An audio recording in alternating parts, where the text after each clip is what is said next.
Okay, so it's recording. Oh, good. But yeah, that whole thing with it's just so stupid though. It just really, really is. Yeah. We'll have fun. We'll have fun with it though. Oh yeah. We will. Exactly. Hey. Yeah, yeah. Hey. Ooh, hey. Happy hour number 16. Yep. Yeah, well, look at All this. right. Time to go live. Happy birthday, sweet 16. Yeah. Leonard posted that thing. Yeah, it was pretty funny. Yeah. He's pretty funny. He's a good dude. He's cool. He posts a lot of that stuff, but oh, look, we're live. We are live again. We are live again. There we are. That's good stuff. It's fun you can do that and people will come back and have fun with you though. Oh yeah. No, it's awesome. Well, it's fun. It's fun getting the balls busted too. You know? Oh, absolutely. It is. Yeah. I do get a kick out of the fact that sometimes one of us fucks up, usually me, and then I just get pissed all over. It's so funny how if you were to take a vote, if you were to take a vote of who gets pissed on more, it's so funny. I'm so part of the minority here, but that's fine. You don't care. You're so hard done by. Good morning, Barbara. Oh, hey, good morning, everybody. But it is true though, Mary. It is. I'm 100% the victim whenever I make a mistake, and you get away with everything. Excuse me, you're talking to somebody who has Oliver Otis Howard as their favorite general. I know. That's pretty fun. You got to catch up on that one pretty soon. Yeah. Yeah. Yeah, that is raining so hard, though. We'll give it a second before we kind of roll with this history stuff. But then it gets I haven't seen it rain this hard in a while, but most of the city, though, it's snowing, except here. Yeah, we got enough snow here. Actually, it's almost all melted thanks to the mild weather. Oh, hey, Ed. Hi, Ed. Hey, Ellie B. Ed's jumping on. Ed, so as soon as we get done, we're going to jump in the car and head down, help you pick up. Ed's doing a cleanup over at Chattanooga, Chickamauga today, so he's doing a big deal. So God, I wish go down and help him out if you're area. I would do it, but it's just like I said before, they haven't opened the cracker line yet, so we can't get married down there yet. Tim Russo heard some Canadian was dissing on Ohio, here to fix that. Ooh, Ohio. Go blue. You flipped that pretty quick, I'll tell you. I did. Actually, so I got this sweater yesterday, and I'm wearing it today because it's General Custer's birthday. It is. Yeah. It is. Now, he was born in New Rumley, Ohio, but he's more, I think, owned by Michigan. I think it's one of those things. Yeah, he certainly he certainly is. Yeah, it was 181 he'd be today? Yep. He was last in his class at West Point, dead last in the class of 1861, Mary. Yep. You know who was first in that class? We talked about this before. See how you remember? Who was first of the class of 1861 at West Point? Custer was last. Who was first? Oh my God. Is it one of these things that starts with a P like I did the other night? Oh, like phone? No, Ed, no. So, well, I guess I did. I just grabbed this one, so it is what it is. Is the secret's on what's on the inside, Ed. It's not what's on the outside. I do have our Breakfast Club mug, though. Let's do. But to answer the question, who finished first in the class of 1861? Patrick Henry O'Rourke, also known as Patty O'Rourke. The Irish guy. Yep. Yeah. Oh, look at you throwing the stereotypes on already. Yep. Oh, okay. Good morning, John. Mm-hmm. Hey, everybody. Morning, Lori. It's great to everybody come on. It's a nice little Saturday morning tradition here. Yep. Leonard is here from the undulations of Vicksburg. So apparently you're right on that one. Mary, look, I'm not going to sit here and tell you I'm right, but I'm going to tell you I'm right. It's undulations. Sorry. It is, but it's good. It's good we talk about it. It's good that I can help educate the masses. Hey, Chris, thought just want to let you know, since you were come by, I decided to drink Treehouse today in honor of you. So hopefully you do that. So, hey, Jem. Morning to everybody signing on this crappy. Hope it's nice where you're at. Here it's just warm but rainy. Real serious rain. Yeah, Custer was the goat when being a goat wasn't a good thing. LOL. Alibi. Yeah, because this is the Civil War. Like, if you were a goat, it was not a good thing, right? The guy, I think that the first time I heard the phrase "goat" was around Tom Brady. To be honest, that was the first time I heard that positively. The greatest of all time. I'm sure someone called Michael Jordan that. Yeah. Somebody probably took a look at your math report card and probably the GOAT back in the day too. Okay. That's pretty good, but it's a pretty good podcast. Hopefully everybody get a chance to listen to our deluge into the Battle of Franklin. I think you said it a little while ago before we were just dicking around here before we went on it was an emotional edit for you. Is that mostly because of Claiborne, or is that because of the the The whole whole deal. battle, the whole battle, Yeah. just because I noticed this year that like the coverage of it was really, really well done. Like Homebrew History did a really great job with it, and They certainly did. like I tagged them in, or they tagged us in their post, which was awesome. So we could kind of like get the word spread about the battle a little bit more. But yeah, it was hearing it, because when you record, I know you and I have a similar experience. Like we get in like to recording, and then sometimes you come away from it like, okay, well, what did I say? You know, like, because you're so in the moment of the recording. And then when I was going back editing and listening to some of the stories that we told, it was just like, it really hit Well, me how much of a, like, just the what's battle, how funny bold about what's funny about the recording, to be honest, is like what Mary will do is she edits throughout the week, and then she'll text me little snippets here and there, and it's funny hearing the stuff because a lot of times it's, even though we said it, it's almost like we're hearing it for the first time. Mm-hmm. And so it's pretty funny. But great to see everybody jumping on. Sure, Scott, everybody on. Great to see Ed on. Ed's part of the Chattanooga Chickamauga round table, which we're proud members of. Ed, Yep. thanks for inviting us to that. We get to go on some great lectures. Speaking of, we had a lecture on John Bell Hood this week, and that was I thought it was a good one. I mean, It was it's no, it really, was very, very interesting to like to hear about Hood later in life, and just like how he died is like, it's horrible. All the kids that were left behind too. Like, I mean, that's unfortunately normal. That's a yeah, very normal thing. yeah, But I was good because I thought there was some stuff we liked, some things we probably didn't agree with. But that's part of yep, a roundtable. That's the whole point. exactly, yeah, You don't want to be in a situation where everyone's sitting around talking about agreeing about everything. I mean, everyone has opinions. Look, Mary, I'm just going to tell you, I'm just a guy talking about the Civil War. So what the hell do I know? I But I'll know tell you, exactly. I'm just but still talking about the Civil War. exactly. You know, So, but we have fun with it, and we can debate different things about it. And some things people agree with, some people things don't agree with, but it's fun to talk about. It's yeah, it's like if you're sitting at a bar talking about whatever, you're gonna have different opinions about things, and exactly. Well, that's how you learn, and it's okay to like disagree with somebody, but just be respectful about it.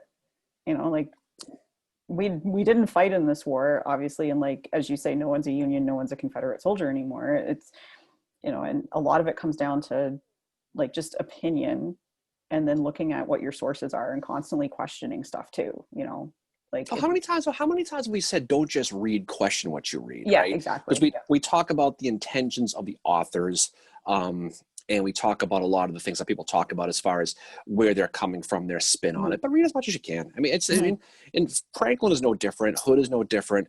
I think my opinion of John Bell Hood is, sometimes the best players don't make the best coaches, right? Where Yes, solid soldier, no doubt about it. yeah, You know, but again, you put him in charge, and there are stuff, there are questions, and people can disagree with whether or not he was aggressive or not. I just don't see mm-hmm. how, but you can certainly do that.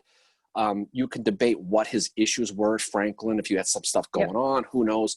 But at the end of the day, he got his army destroyed. And here's the thing, mm-hmm. Mary, and here's the thing I was thinking about a little while ago. You know, we were talking before how he blamed his subordinates, guys like Claiborne and all those guys Yeah, before. yeah, yeah, Um, when Dan Sickles got his corps wrecked at Gettysburg, right? yeah, Did he ever trash Humphreys, or did he ever bash Birney? Did you ever read anything? not I that don't I'm think aware of. I don't recall him ever bashing a subordinate because of a mistake. Yeah, Now he never. Dan Sickles, he never admitted what he did was a mistake, though, right? yeah, He still to this day, with the ghost of Dan Sickles, yeah, he never assumed what he did was wrong. mm-hmm. And guys like Longstreet after the war would come back and say things like, well, what you did scuttled my plan, and filled his head. But I don't remember Sickles bashing any subordinates the way Hood did. And I think No, that's where it gets separated. In Gettysburg, the salient at the Peach Orchard is a kind of a small microcosm of Franklin in a yeah, lot of ways. it is. And you can draw parallels, but I always got a kick out of that, how he never did. But I guess you have to admit the mistake before you can point blame. He never did that. Yeah, yeah, exactly. And I think he was like, he knew Franklin was kind of his last ditch effort. But I think it like him blaming somebody like Claiborne, like I said in the episode, I think that factored into how Claiborne fought at that battle. He was like, I have to prove myself, and I want my men to prove themselves because my men are good men. Like we're talking Well, about somebody who's got an amazing track record. And yeah. he just, like the way he went into that battle, like, Govin's last image of him is Claiborne running off into the smoke, like sword in hand, leading his men. Like that's Mhm. just like, you got to wonder if maybe Hood's criticism of him factored into this whole, I need to prove myself. Yeah, I think we mentioned that a little bit on the podcast, was it's the equivalent of a coach talking to the media the day before a big football game and saying, if we lose this game, it's going to be the quarterback's fault. Because the game plan is maybe there's a little bit of, and who knows? And again, this is all just us spitballing and speculating, sitting on a couple of bar stools, drinking beers, talking about this stuff. But again, I think the reality is, if I'm at work and I fuck something up, right? Mm-hmm.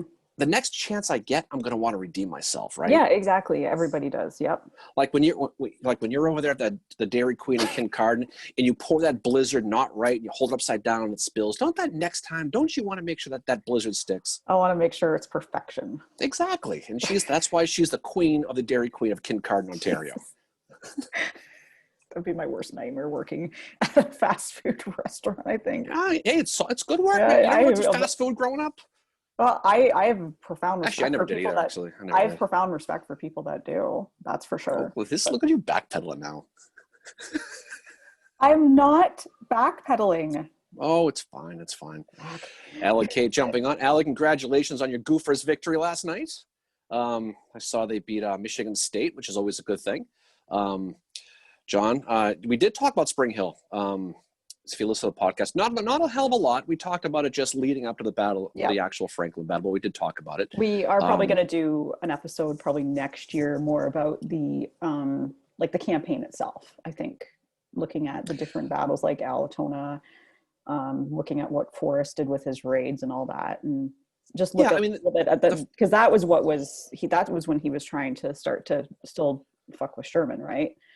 Kind of bullshit. I mean, the whole campaign was him trying to get back to Nashville as fast as he can to beat Schofield. And like we said before, it's really a shame because, we have the ability to look back in time and realize that the supply line in Nashville wasn't going to be relevant anymore as long as Sherman was living off the land. But they didn't know it at the time. I mean, but when you look at a Battle of Franklin, you realize I just see it as an unnecessary battle where so many people died who didn't have to. But again, that's 2020 being our benefactor with this. Yeah. Because at the time, nobody knew. Yeah, exactly. They didn't know at the time. Like, you don't know what they're going through at that moment. But yeah, looking back on it, it absolutely, it shouldn't have happened just because the sheer cost of it, like how horrible it was. So hey, Al, the Gophers are 6-0 hockey. Really? I didn't know that. That's right. You got to get those boys at the Chestnut Hill so they can take their whooping. Anyway, that Al is a University of Minnesota graduate. So, college hockey is the best, Mary. It's the absolute best. I know. You got me into hockey. Mm-hmm. Nothing better. Number 1/2 team in the country, Boston College, by the way. Just saying, depending on the Gophers, that's okay. Good morning, Paul. Good morning, Ryan. Mm-hmm. Christopher says, editing is tough. I've been doing it all week. We're releasing podcasts every day. Don't know whose idea it was, but I'm happy it's over in December. Yeah, editing. I mean, I love editing. I love it more and more as I go. You do a good job with the editing, Fincher. I'll give you credit. You do. Thank you. And I had zero experience when I started. And if I want to know something, I've just taken to Googling it and just kind of teaching myself how to do it. Mm-hmm. And yeah, my Christmas wish is to have a way better setup for us in the new year. Your Christmas list needs to be a new computer, by the way. Oh, by the way, did you fix your? Oh, I thought you meant your I don't know what the hell I'm doing. Never mind. I don't know what you're talking about. You're drunk. No. Oh wow! Look at you, huh? Pot calling the what black now? Beard's coming in good though, Mary. Growing out. It is. Yep. Nice. Just so yeah. Well, our eyes are up here, Mary. Just keep moving. Okay. You're wrong, me. God. Anyway, Ed says many of Hood's veterans pitched in to help the kids out. Scott said Hood didn't even have much of a legit track record in the two biggest battles he was involved in. He got wounded very early on in his action. I can't think of any other big actions he was involved in. Yeah, Scott, we were talking about that a bit offline and just how he, what did he win, and then Scott brings up a good point. He's wounded early on in the two of the biggest battles he's part of, right? Gettysburg and then Chickamauga. Yeah, and you know what though, he's at the front. He's being aggressive, and we talked a lot about Hood, and a lot of it was offline, admittedly, Mero, about Hood, right?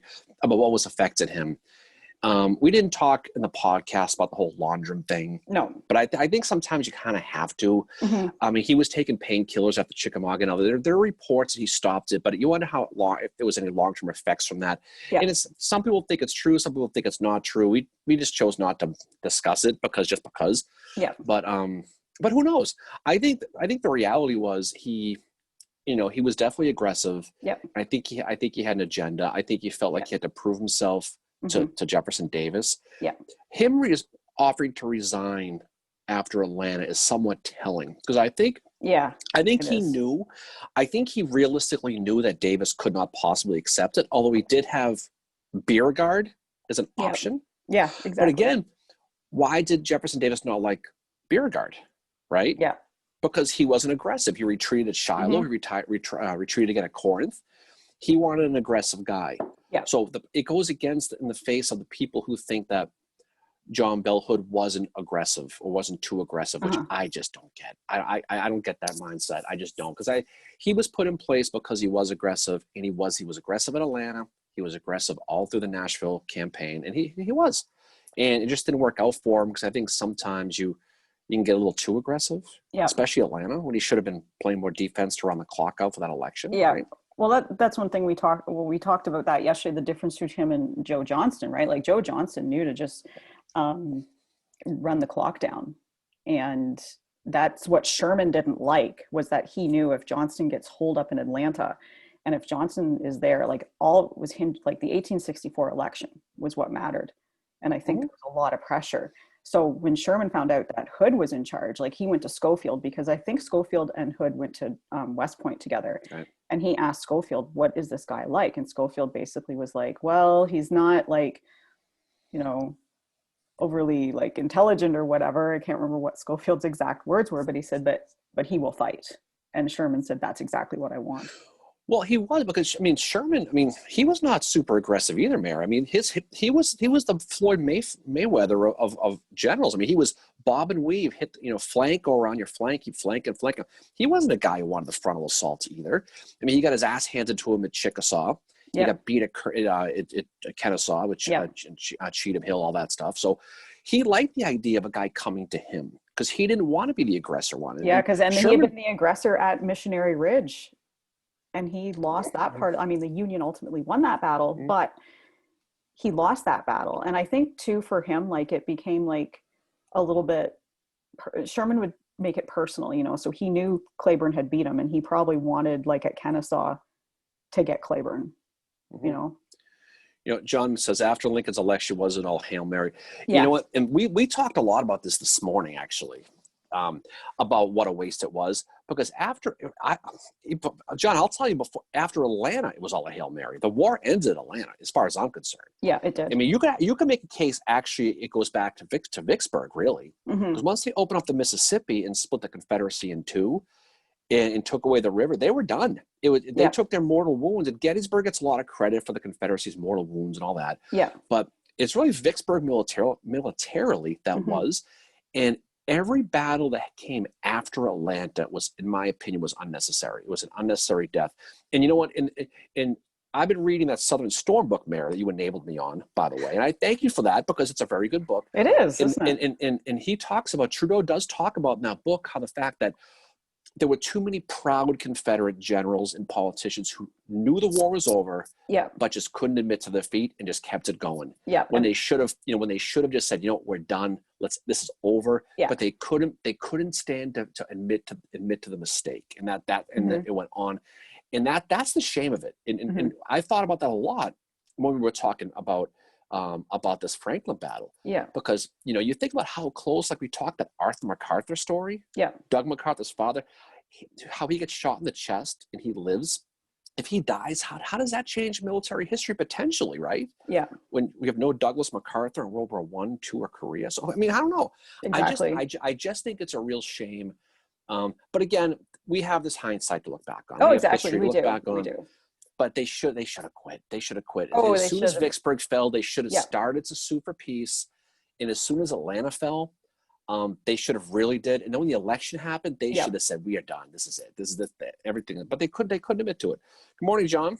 Good morning, Andrea Pike. Yeah, good Great morning. to see you jumping on, remembering this time. Yeah, she actually messaged me on Facebook to let me know she was going to come on, so that was awesome. Oh, look at that, huh?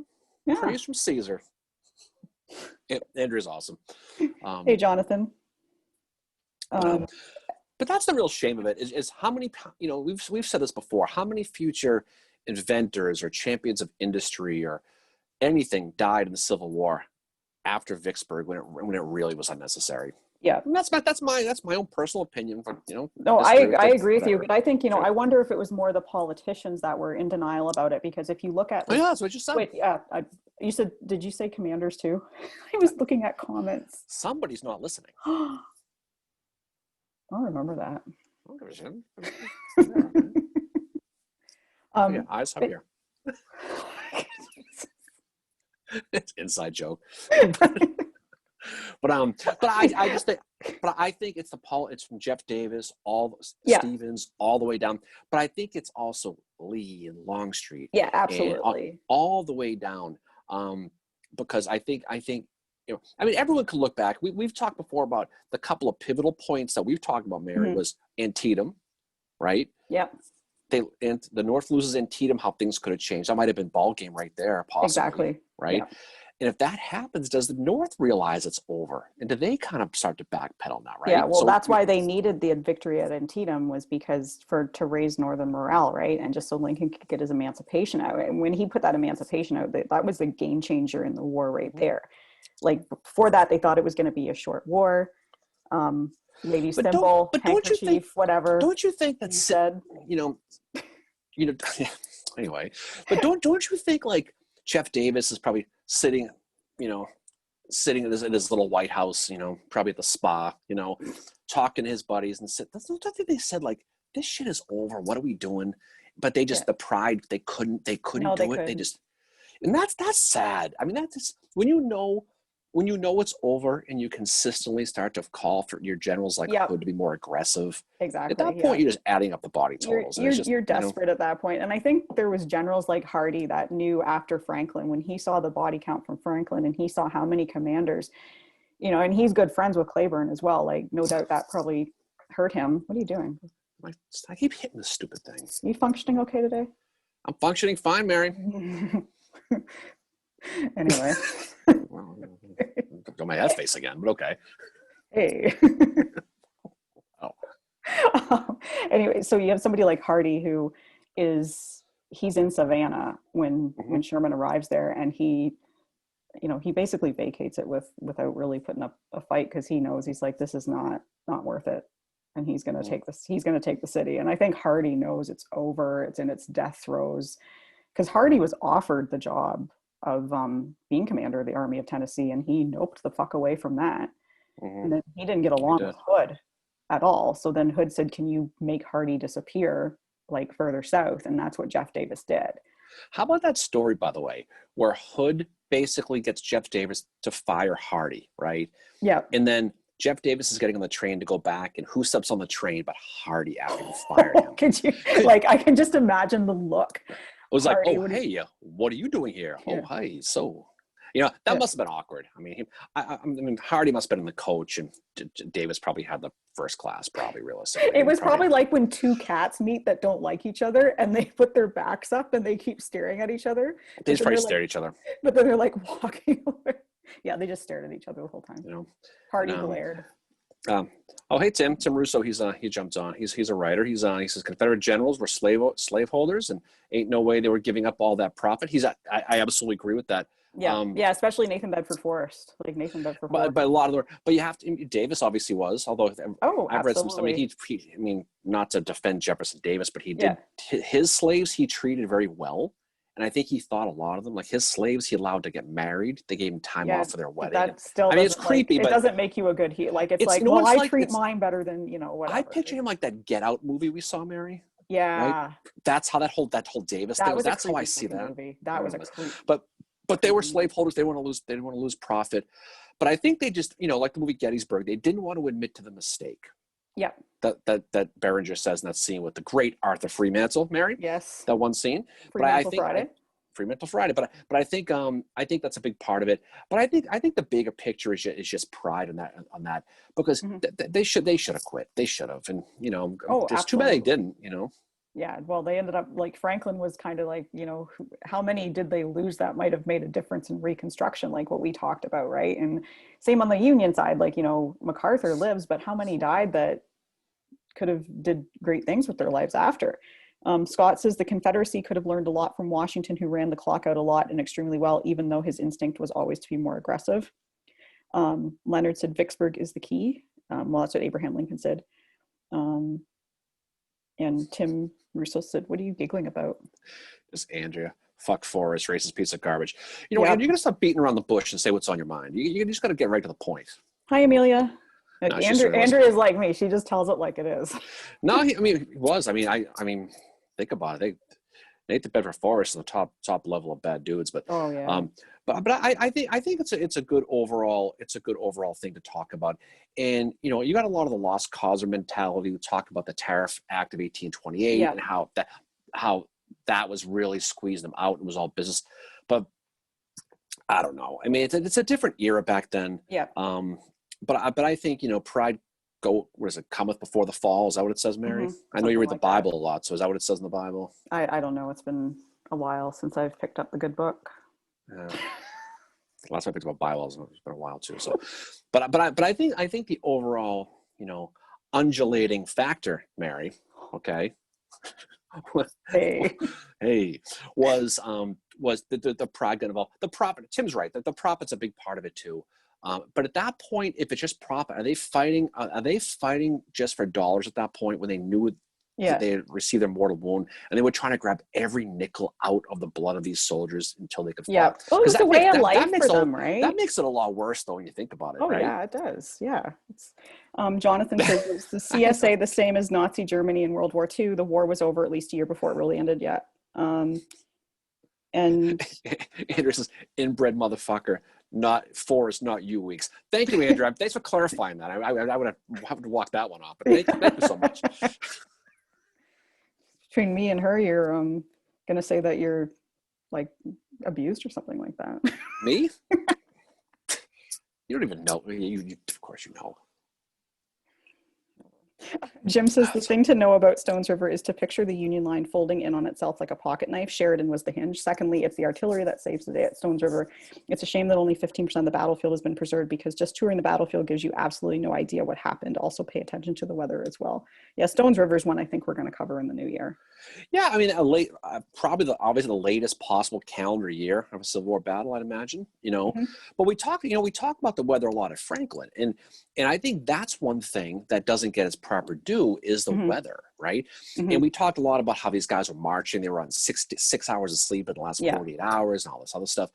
But it was cold. I mean, it went down, and most of the battle, Hood started this Battle of Franklin with 45 minutes left of life. Yeah, like that's. Right. That means 4. So night. Since you're not good at math, Mary, I'll tell you that would mean in a 5-hour battle there were 4 hours and 15 minutes of dark fighting, right? Nighttime fighting. Okay. Don't be good Will Hunting to figure that one out, Mary, but I'll help you out. But I think so it goes to show when you have more of a maelstrom type of battle where so many guys, like I mentioned, Ball's Bluff, right? How it was elbow to elbow. Well, that's what this one was too, except these guys are covered in mud and you can't see one uniform from the other, and they're using those hand weapons. And the other thing too that we talked about was the lack of cavalry support for the most part. Yeah, because Hood had to split the cavalry, but then because of the rolling hills. I don't know what rolling hills. You mean undulations? When Allegheny when Bate went in, he couldn't see where his cavalry screen was, and they're out fighting, with the Union guys. So he's not being screened. So I think he got like the Union. Bate was on the far left though. Yeah. Okay. Well, whatever. I don't know why left and right. Actually. Whatever. But my point was. And the bigger thing was the lack of artillery, right? The Union had 2 batteries. Okay, that's all they really had. The Rebs don't have too much, and so you think of these battles like we mentioned before. We tried if you listen to the podcast. So hey John, thanks for stopping by. a tattooed historian, our good friend Oh, John jumps on. hey, John. So he's a good guy. So we'll talk. We'll talk about the 16th Maine here in a little while, I suppose. Little Charles Tilden action. It's funny when John gets you fired up about the 16th Maine. You know what? Here's the thing, Mary, and I love John. He's an awesome many reasons, but here's why. Yeah. He's the only guy I know I've ever talked to who admits that Charles Tilden is more important than Joshua Chamberlain. Yeah. No one else in my life besides him has ever agreed with me. So every time I see him, I think of Charles Tilden. So God bless you, John. You are of the converted, so you are a wise man.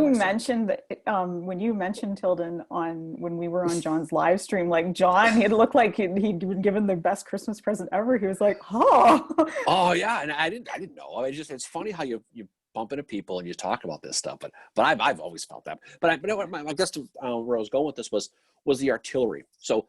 You look at Pickett's charge, and people call this a Pickett's charge of the West, which is really not fair to Franklin because it was 10 times what Pickett's charge was. Yeah. But there was only 2 batteries on the Union side. There was really none on the Confederate side versus think of Pickett's charge, 147 guns on the Confederate side, 122 on the Union side, 269 guns back and forth for 2 hours firing, right? Yeah. Before the infantry even went in.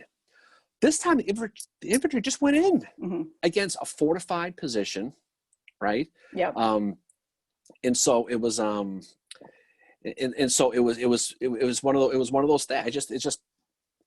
It's brutal. It's just brutal. And I mean, I knew that Franklin was carnage, brutal from the beginning. Yep. But when you really dig deep into Franklin, you look at it. Do you realize if Franklin was in the East, how much credit it would get? Oh. Exactly. It's because it's a Western theater, like the Western theater. I mean, I think East and West is equally important for its own reasons.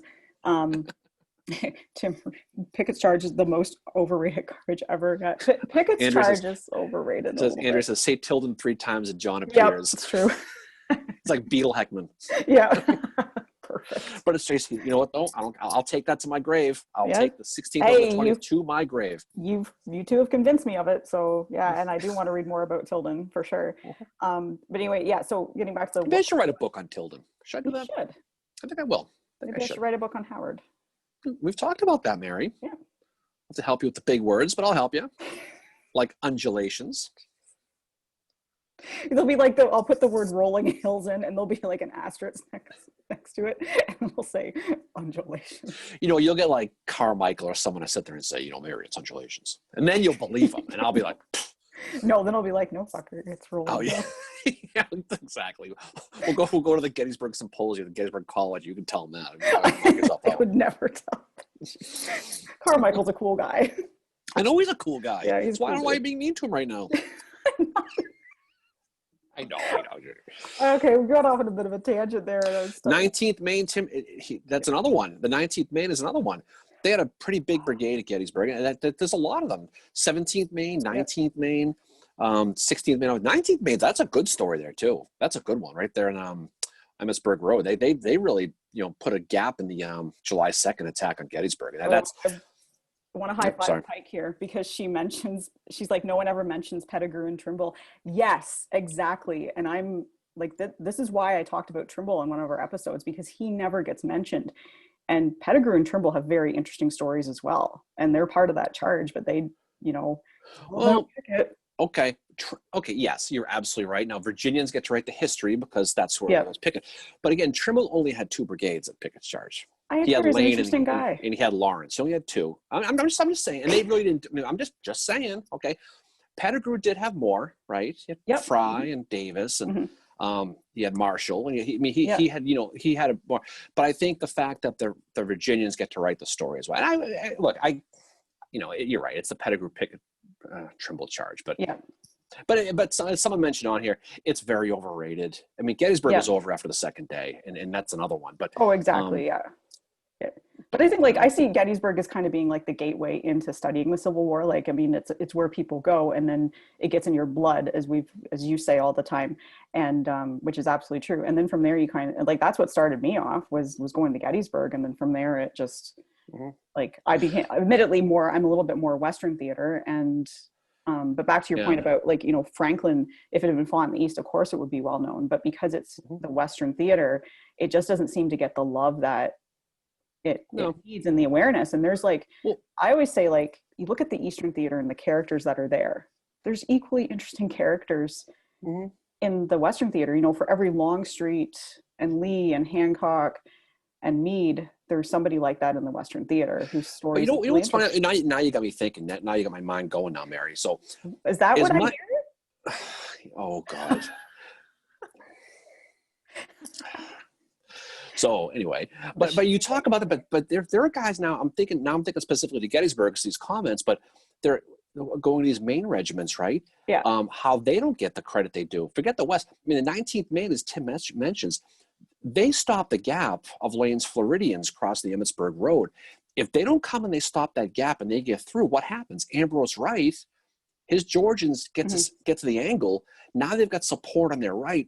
Maybe Posey from Mississippians are going to come up on his left and help him maintain that spot. Now, I don't think they're going to hold Cemetery Hill, but again, because the 19th Maine does stop Lane's Floridians, Ambrose Wright is by himself. He has no support on his right-hand side. And he wrote, after that battle, the battle was even over, he was writing scathing reports to Anderson, you know, his division commander, that Lane basically took off on him and left him in a rainstorm with a diaper. But that's because of the 19th Maine. So again, if you want to look at some history about the whole what if thing, I mean, again, they weren't in the movie, and that's the big thing. I'm not thinking it's the 20th Maine. They did their thing, but people think the 20th Maine was the only regiment at Gettysburg. They don't talk about David Ireland or Colville or any of these guys. No. But you know, now you got me going with this whole thing now. Yeah, and some of these guys like that are fighting at Gettysburg, they eventually will go on to fight at Franklin. Like these guys fighting at Franklin have seen it all, right? They've done Shiloh, Gettysburg, and Antietam, and they're saying Franklin's the worst thing ever. Ed's got to run another Zoom meeting with Jim Ogden as he discusses Missionary Ridge. I saw that was happening today.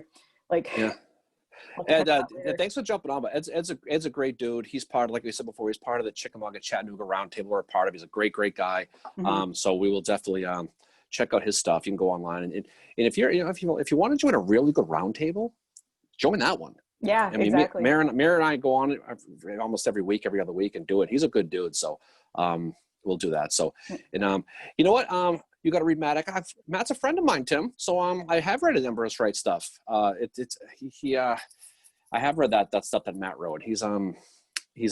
Matt's a great guy, obviously, but he certainly he wrote that paper on Wright, which is really, he's written a lot of papers, and some stuff he's admitted that not as good. I think his stuff is good, but he's Matt's a funny guy. Tim says, can Weeks sing some Simple Minds for the Breakfast Club Mojo? He also made a comment about me looking like Ali Sheedy. You do look like Ali Sheedy. She's actually my favorite character. I was Ali Sheedy in high school. I was her character in high school. That was me. Don't you forget about Trimble. Don't you forget about Trimble. That's how I feel. You know what? And then, oh my God, then John just said the exact line right there. So that's pretty fine. But again, I think it's, you know, I know. I guess we're supposed to be talking about Franklin, but we talk about a bunch of things. We talk about everything, and like, I mean, we've got a lot of comments this time, which is awesome. We always have a lot of comments. You guys are the best for hopping on here and like hanging out with us two geeky people on a Saturday morning as we uber geeky people. Oh yeah, especially the one with the glasses over here. Hey, I'm proud of it. Proud of my geekiness. Hey. Nah, it's okay. But Andrea says Pettigrew was an interesting guy, unbelievably educated, spoke like all the languages. It's true. Allie B said, if Bobby Lee ain't there, Confederates are like, who? It's true. No, yeah, it's Paul said that's because Pettigrew was played by George Lazenby, the forgotten Bond. Lazenby is the forgotten Bond. You know, we had that whole discussion about Lazenby. And I finally looked him up. And you know what, Mary? I still don't know who he is. Now, I've only seen like 3 Bond movies. I'm not a big James Bond guy. I watched Man with the Golden Gun. We talked about that. I watched Octopussy, which I thought was stupid. And then I watched The Spy Who Loved Me. Mm-hmm. Is that what Bond? That's Bond, right? Yep. So you watched Roger Moore, who is not the greatest Bond. Lazenby was good. He was in On Her Majesty's Secret Service, and he was, I don't know, it was kind of cool that he played Pettigrew. Mm-hmm. Was Trimble in the movie? I can't remember. He was in the movie, right? Who was? Trimble. He was in the movie, right? Gettysburg? It's been a long time since I've seen it. Yeah, he was the scene when he was quitting with Lee. Remember? Oh, right. That is not necessary. You know, it Been a wasn't quite the long Stewart scene, time. which is basically fiction, by the way. Go get our friend Wittenberg talk about that one, by the way. Exactly. How about that scene? Get him Yeah. going, you know. John says Mayor loves an underdog. I do. Admittedly, I love the underdog generals like Howard. Like he's my favorite guy. You know. Well, and Andrew's right that Maxwell's a big part of it. But again, you Andrew, you got to understand when they made that movie, you had to find a hero who lived, right? That's why there's so many guys that they couldn't focus on. You could have made that movie about Patty O'Rourke or Strong Vincent or so. I mean, Vincent had that one scene. He would buy a horrible actor, by the way. That scene. Now let's see how professors fight. There were so many bad actors in that. It's a great movie, but Ryan says Lazenby fights Kojak and marries Oleana Martell. Yeah, no. Yeah, if I threw down my sword, give me one brigade, I will take that hill. Give me one regiment, I will take that hill. Allie B, there's no time for that. There is no time. There is no time for that. There is no time. Andrea and Leonard are talking about Maxwell did the thing about hyping up the 20th Maine. I think Maxwell did definitely contribute to it. But I think it was the Killer Angels that probably started it. Because Chamberlain's a character in that book. If you took out the 26 minutes of marching in the movie Gettysburg, if you took it out or limited it, you could have had a little more character development. And I still don't know why they took out that one scene in the director's cut when they were talking to Rhodes and all those guys. So that was a good scene. Mm-hmm. They could have snipped a little bit of that out. But Scott says Ken Burns has more to do with the 20th Maine worship than Maxwell. I think more people saw the PBS documentary than the movie. That's true. And and since I think the movie Gettysburg kind of has like a cult following among Civil War nerds, and that's where I think that's too, like it all plays a role, right? Shara definitely played a role in it. I think you got to look at the fact that, well, I mean, Gettysburg, I mean, look, you can't make a movie about everybody. There was 51 Union brigades and there was 37 Confederate brigades at Gettysburg, right? You can't make every brigade commander, every regimental commander focus that movie. There's just too many people. No. But I think what they did was they focused on the fact that Chamberlain was a professor and Ellis Spears was also a Bowdoin College guy and he was a West Point type thing. So I think there's a little Howard of was that. a Bowdoin College too. He was, and West but he was Point. also West Point, which I found out. I always associated him as a Bowdoin guy. Somebody to make a movie about Howard. Oh yeah, what are you going to call it? I don't know. I can see it now when Sickles with Chancellorsville. They go, Sickles, did you retreat? He goes, no, it was the one-armed man. Poor Howard. I know. It was a bad joke. For him. I know it's a bad joke. Like he's already down. Don't kick him anymore, kind of thing after Chancellorsville. Hey Ryan, didn't see you jump on there, but Andrew, I'm a fan of the 20th Maine too, and I love Joshua Chamberlain. I think he does a lot of stuff, but I think the thing about Chamberlain is that if you read Passing of the Armies, the story he wrote, he's very verbose and he's a very good writer. I mean, probably the best. Yeah, he is. He also tells the story from his point of view, which he really. A lot of his soldiers, okay, when he was talking about what a glorious charge it was and it was a magical, his soldiers, okay, they remember their friends getting their heads blown off.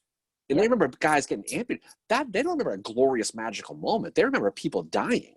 And so they had a lot of people, like especially Ellis Spear, had a lot of problems after the war with the way Chamberlain was describing this because he was making it sound like it was this big romantic, nice and shining armor type situation. Yeah. When a lot of their buddies, all these Bowdoin guys, they were all dying. And so that was really the issue with Chamberlain. But again, you can't deny what he did. No. What he did, whether he ordered the bayonet charge or it just happened on its own. The reality is he did push back Oates 15th Alabama and the 47th Alabama for that matter.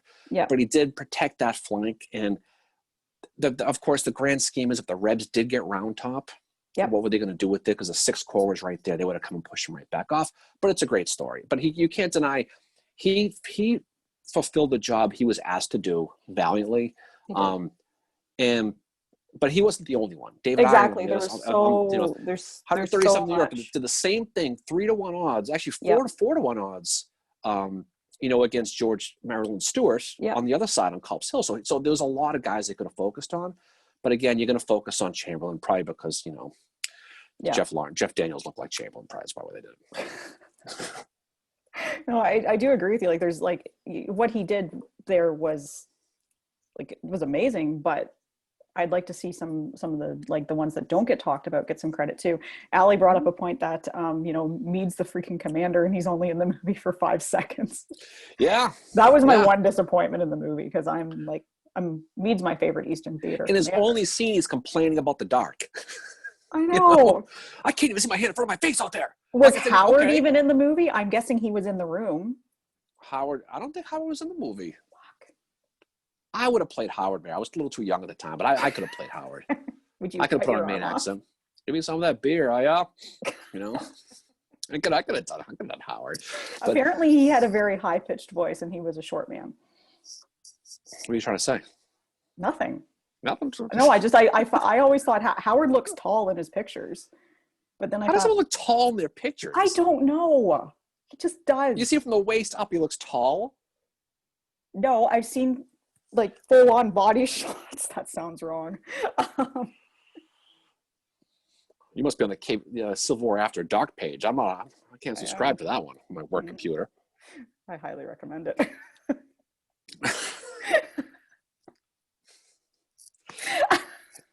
You know what? Whatever. You get Howard. Okay, what do I get? Tilly Pierce, Mary Chestnut. I get nothing. Anyway, whatever. Enjoy that. Allie said, I think he is in the movie. I could have swore I saw a one-armed dude in that room. You were probably watching The Fugitive, Andrea, so you were probably confused. So no, that was Allie B that said that. Pay attention. Oh, I'm sorry, Allie. I'm sorry. Whatever. Allie B, Mayor's got a pin-up of Howard. Time to spread the news. Mary's on Howard's OnlyFans. Yeah, that's exactly what it is. Andrea said, I think being handsome has something to do with who gets remembered fondly too. Totally serious. Ugly guys are remembered, but good-looking people are remembered and praised. I don't know about that. I mean, think about it. Well, I love Meade. Judson Kilpatrick. He's not a very handsome guy. He's obviously remembered fondly, right? No, he's not right. He doesn't have a good rep. I guess so. I think Meade is not like. I mean, I love Meade, but I know he takes a lot of shit too. But yeah, that's an John, didn't Brady do nudes? God, I hope he doesn't mean Tom Brady. Lost scene from Breakfast Club. Ali Sheedy being all like, "Where's Howard? No one knows what the hell she's going on about." Yeah. Leonard, baby Howard is a long torso. Didn't Brady do nudes? Ew. No. He is the GOAT. Jeez. Tim, where's Howard? I don't know where I was going with this, but I think a lot of guys don't get credit. I guess, like anything else, more attractive people in today's society tend to go further, I guess. I guess think about it. I mean, yeah, which is sad. If you're a shaky looking person, you're not going to be an actor realistically. But Jim makes a great point. Butler, I mean, he was, in it, Meade, obviously, I know you mentioned him. He was no tall glass of water, right? As they say. Ryan says a good nickname or great facial hair helps with fame longevity. Yeah, well, I've always joked that Howard's got the best Civil War hair. I think he does. Him and Claiborne had a set of hair on him too. Like I showed you that picture last night before he grew the beard. Like Milroy had good hair too, by the way. Yeah, Milroy's he's an interesting dude. Yeah, he was. Allie B, all right, time to rank the generals by hotness. This is how this live stream is going. Leonard, maybe Howard was in the film, but his arm wasn't. You guys want to talk about hotness of generals, whatever. But I know why did that with my cousin. I had a Super Bowl party before things went to shit with the pandemic. And I have my fridge is covered in Civil War stuff, and she's not into the Civil War at all, but she went over to it and she was looking at it saying oh, that one guy's really hot. And then someone said, hey, why don't you marry a Civil War army based on hotness? And so I was showing her pictures. So she ended up having Claiborne as the commander. Had no idea who he was. I just showed her pictures and she built an entire army. Well, Mary, I like to judge these guys on their valor and what they did on the battlefield, not by how they looked. Excuse me. So do I. Yeah. Okay. Just gonna sip my drink. Andrea checked. Howard's not in the movie. Oh, Howard. His nickname has such a negative connotation. I feel bad for him because he's like, oh, it's Howard. Well, obviously we're going to be doing a podcast on Howard, and that's going to be I have to hose you down after that one. But I mean, I think, but he is a guy. We joke about all this stuff, but in reality, he is a guy who is really unnecessarily blamed for a lot of stuff. Yeah. And he gets hit for Chancellorsville. I don't think what he did at Gettysburg was bad at all. I think he was brave what he did at Gettysburg, right? Mm-hmm, absolutely. I mean, that story about how the flag bearer said, yep. He says, put the colors down to that rock, and the stone wall, and he says, yep. Why don't you do it? I ain't doing it. And he grabbed the flag and said, we'll do it together. I mean, I can't remember too many guys would do that. I mean, but exactly. I think the reality though is that all these guys, and we've noticed this since we've been doing this, Mary. I know even a lot longer before we were recording this, but you could look at any one of these guys and you can find so many stories. Even Hood, since I guess we'll try to go back to Franklin. You always try to bring us back. Oh, I try. It's pointless, but you could see the good, the bad, and the ugly with any one of these guys. Oh, absolutely, yeah. And Howard had parts of him that weren't that great either. I mean, he's human, right? Like he embellished some battlefield reports to make himself look better than others. He does it on the march to the sea. He puts himself in places where he isn't. But Grant does the same thing. Like Grant. Hey, Leonard says Christmas episode is canceled. Howard redemption next week. Actually, Leonard, we are pushing back the Christmas Spectacular 1 week because the boss here wants to do Fredericksburg next week. So we are doing Fredericksburg first. That's a good idea. Anyways, it's a good idea, but we're going to push that back a week. Which is boss. You are. You certainly think you are. What do I know? I'm just a guy talking about whoa, okay. Just a guy talking about the Civil War, man. It's all I am. Yeah, I'm just a girl talking about the Civil War. That's all I am. Ryan said, I went back in the comments because Ryan had something I want to come back to about Howard. He just doesn't do enough to defend the 11th after Chancellorsville. If it's Sigel, he wouldn't have shut up about how the 11th didn't deserve the blame. Just my 2 cents. Yeah, Ryan, that is actually a good point. Like Howard, he's commanding this, these men that had been commanded by Sigel. Many of them are German. Siegel's a German. He understands their culture. He could speak their language. And then Howard comes along and he just doesn't fit into it, at all.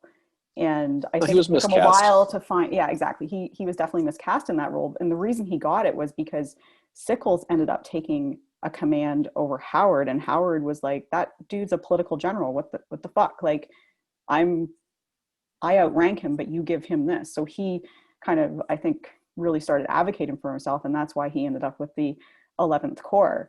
But I think too, it goes back the other way as well. Like von Gilsa's battle report after Chancellorsville really throws Howard under the bus, and you have to look at the bias of that. So, but yeah, Howard doesn't come to their defense as much as he should. And I think that's just who Howard was. He definitely didn't fit into their culture at all. Well, would you have rather Howard sit there and said, shit, you know what? Sickles told us they were retreating. Okay. Mm-hmm. So this is the orders that we had. Mm-hmm. And so I'm going to blame my division guys should have known better. I mean, I don't remember Howard blaming them. No, but he also didn't come to their defense either. That's the thing. Like, I don't think he blamed them, but he didn't see, I think. But how would he have come to their defense? What would he have done to their defense? Like, what could he have done to come to their defense though? I'm not sure. Just say like, no, this is how it was. Like maybe do a little bit more advocating, I guess. But wouldn't he have had to take a shot at Sickles to do that though? Oh, he absolutely would have. So maybe that's why he didn't do it. It might, that might have been like, there could have been some political reason for it, And, I mean, who knows? Yeah, exactly. I just know Howard, he took away the beer drinking from them too. But that was at the time when they were limiting the rations as well. But Howard was also, he never drank at all. No, a lot of them didn't. I mean, today's Custer's birthday. We talked about that. He didn't drink. That was shocking, actually. Yeah, I mean, that he didn't. I think yes, he could have sat. I think Howard could have done a lot more to defend his guys in that situation. I just don't know how he could have done it without taking a shot at the boss. Yeah, right. Exactly. Or any of those guys. And exactly. Who knows? I mean, who knows? But I think he redeemed himself. Certainly, Gettysburg. I thought he did well. I thought he obviously was a great job commanding the March of the Sea in the right wing. There's a lot of that stuff, you know? Yeah. Oh, there's a lot of good comments here today. Ryan says, but Howard doesn't defend his men. That's my problem. He doesn't stand up for the 11th. Sigel would have after Chancellorsville. He wasn't popular because the men knew he wouldn't go to bat for them, and that and the anti-peer thing. Yeah, yeah. I think like Ryan's raising a good point. It's nice to see these opinions too and talking about this. Like, but I think that's like, it was definitely a cultural difference. Like you're talking about a guy from Maine who's put in charge of Germans who have a very different culture. Howard's very religious. And, you know, Sigel understood their culture and Howard didn't. Now, I think once he moves to the Western Theater, things get a little bit better for him, obviously. He's much better in the Western Theater under Sherman, because I think Sherman recognized his talents. He didn't think, oh, fuck, here's this a-hole coming here from the Eastern Theater, and look what he's done at Chancellorsville. The one thing I'll say is this, is that he could have defended, I will say this about Howard, is his troops were stigmatized after that battle, and they were labeled as guys who retreated. So you look at like July 2nd, 1863, Gettysburg and East Cemetery Hill, you're up at Ricketts Battery, they're being defended by the 11th Corps infantry. Mm-hmm. And Ricketts tells his artillery guys, if this goes to shit, these dudes are going to run. So we have to stay here and defend these guns to the last man, but you cannot count on infantry support staying here. So that's the stigma. The reality is they didn't run. They stayed that time. They helped stop. There was really two breakthroughs on East Cemetery Hill that night. The 11th Corps helped basically stop both of them. But they went into that battle. That's why Sam Carroll from the 2nd Corps has to get brought up and also push them off, because the reputation was the 11th was going to run. And they didn't, but that preceded them. So I guess Ryan's point is probably right, where it kind of gave them a reputation, a lot like George Lamb Willard, the Harper's Ferry coward thing. But I think they redeemed themselves, and I think Willard gets redeemed probably because he died at Gettysburg, right? If Howard died himself on the 2nd of July, I don't want to talk about him here. I want to get you emotional, okay? But if he were to die defending with the 11th on East Cemetery Hill, I think history would look at him differently. But he obviously didn't. No. But I think they did redeem themselves. I think so. Yeah, they did. But the thing is like, it's like, you know, nobody ever, like, you know, and I've talked to people on Twitter about this, and they'll say like, oh, well, I didn't realize like Howard was on the march to the sea. They basically just know Chancellorsville, and then they stop there. And there's so much more to him than just that. You know, like we're talking about a guy that gets his arm shot twice at Seven Pines, Fair Oaks, whatever you want to call it, and you know, has it amputated about 6 hours later, and he's back for you know, for I think the battle before Antietam. It's fucking escaping me. Second Manassas? Yes. Through the God, what's wrong with me today? South Mountain? Yes, South Mountain. Like he's back. You know, Mary, if you want to watch our podcast we did on South Mountain, maybe you'd remember that. We did a whole podcast on it. Whatever. Anyway, Scott, thanks. Scott has to jump off. So, have fun at that birthday party, Scott. 6-year-old birthday party, man. Good luck with that. But hey, thanks for stopping by. If there's booze. Oh, there was always those little kids' birthday parties. Leonard said, my favorite thing about O.O. Howard, courtesy of Ed Bears, when he was suffering from dehydration at Gettysburg and collapsed a few years back, he looked up and saw Howard's statue, and in his unique way said, God, take me when you want, but my God, not under the shadow of O.O. Howard. Can't I die by Hancock? Aw. It's harsh. But again, that's the historical memory thing, though. I mean, that's it. Whatever. Everyone's entitled to their own opinion. We have our own opinion about guys like Howard. And, yeah. Like I said, it's good to debate it and talk about it, because it lets you see, like, it's always awesome to know what others think, and that's how you learn, right? Because then you're going to go and look more into it to see like why they're saying that, like what was their source or whatever, right? And I mean, look at us with McClellan, how we changed our opinion about McClellan. Well, McClellan is an interesting dude, where he and I've said this before, if he were to come along later in the war, his reputation would be a lot better. He came at a time when people thought the war should have been an easy deal. And it just wasn't. That he gets blamed for that. I mean, did he make mistakes? Of course he did. He did. They all did. Yeah. But I think McClellan's political differences too, like he's a Democrat, and he just wanted to see the Union preserved as it was, with slavery, right? So him fighting the war that probably factored into it as well. Would he have changed his opinion? Maybe. We don't know. But I just know, looking at him from that perspective from after Antietam, it really showed me like just how much the administration was interfering too, and that the McClellan shouldn't shoulder all of that blame. Custer didn't need to drink. He was high on himself. That's true. Do you think Sherman, I'm sorry. Do you think if Sherman was in the East during that, under that political scrutiny, he would have done any better than McClellan would have? No, because look what happened to Sherman in Kentucky. Yeah, exactly. That's where I go to is Sherman in Kentucky. At that time, when the Civil War was just starting out, like Sherman was still trying to find his footing, find his confidence and all that. And if you look at what happened to him in Kentucky, I think that says how he would have performed at that time if he'd been in the East. Now, Sherman makes an incredible, bounce back because of the help of Grant. I mean, his wife advocates for him. His brother John goes to Lincoln and says, please don't get rid of my brother out of the army. He's just going through some rough shit right now. And they bring him back. Well, McClellan's big mistake obviously was I think he thought he could win the war with one hand behind his back and let the South down slow. He was thinking about the 64 election. He was thinking about a lot of stuff. Sherman was right on in that regard about how you had to win that war, and McClellan wasn't about to do that. He wasn't about to really hit them hard to win it, and that's where he gets hit. I mean, I don't buy the whole slow McClellan because that's a bunch of shit. Because there's all kinds of stuff that disbunked that whole thing. Yeah, but the reality is he thought he could win without going hard war. And he at that point he thought he could let them down easy and they would win, and he was wrong. Exactly. Yeah. Andrea says, speaking of language, wasn't there an issue with Sigel's men not being able to speak English and couldn't understand orders? Or maybe it was before he commanded them German speaking only.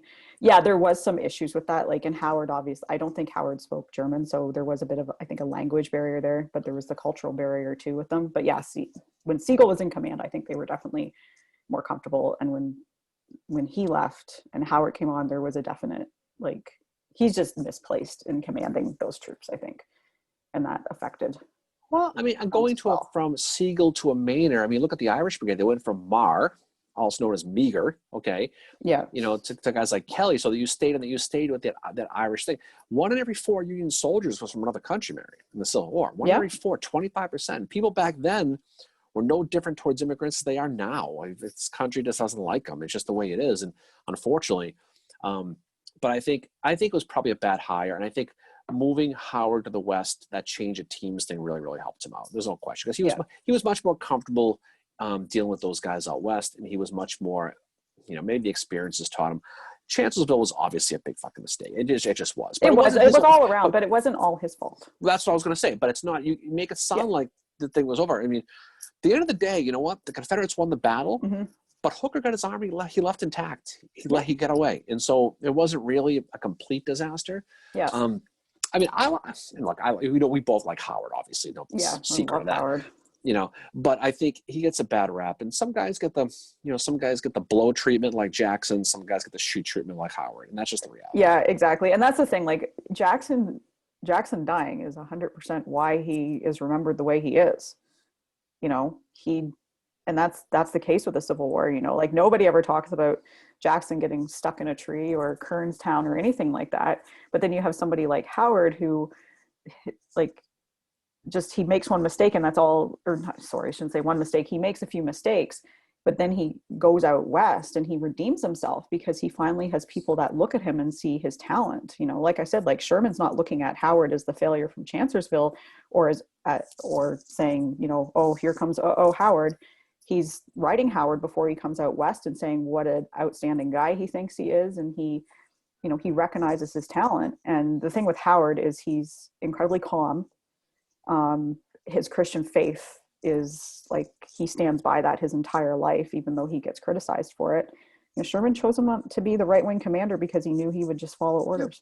And Howard personally and morally did not agree with what the bummers were doing. But as a soldier, as a commander, he had to follow that order, even though he didn't agree with it. Yeah. And look, it's no surprise that you replace a very popular Franz Sigel with a German corps. And it wasn't all German. That was a misconception. It was,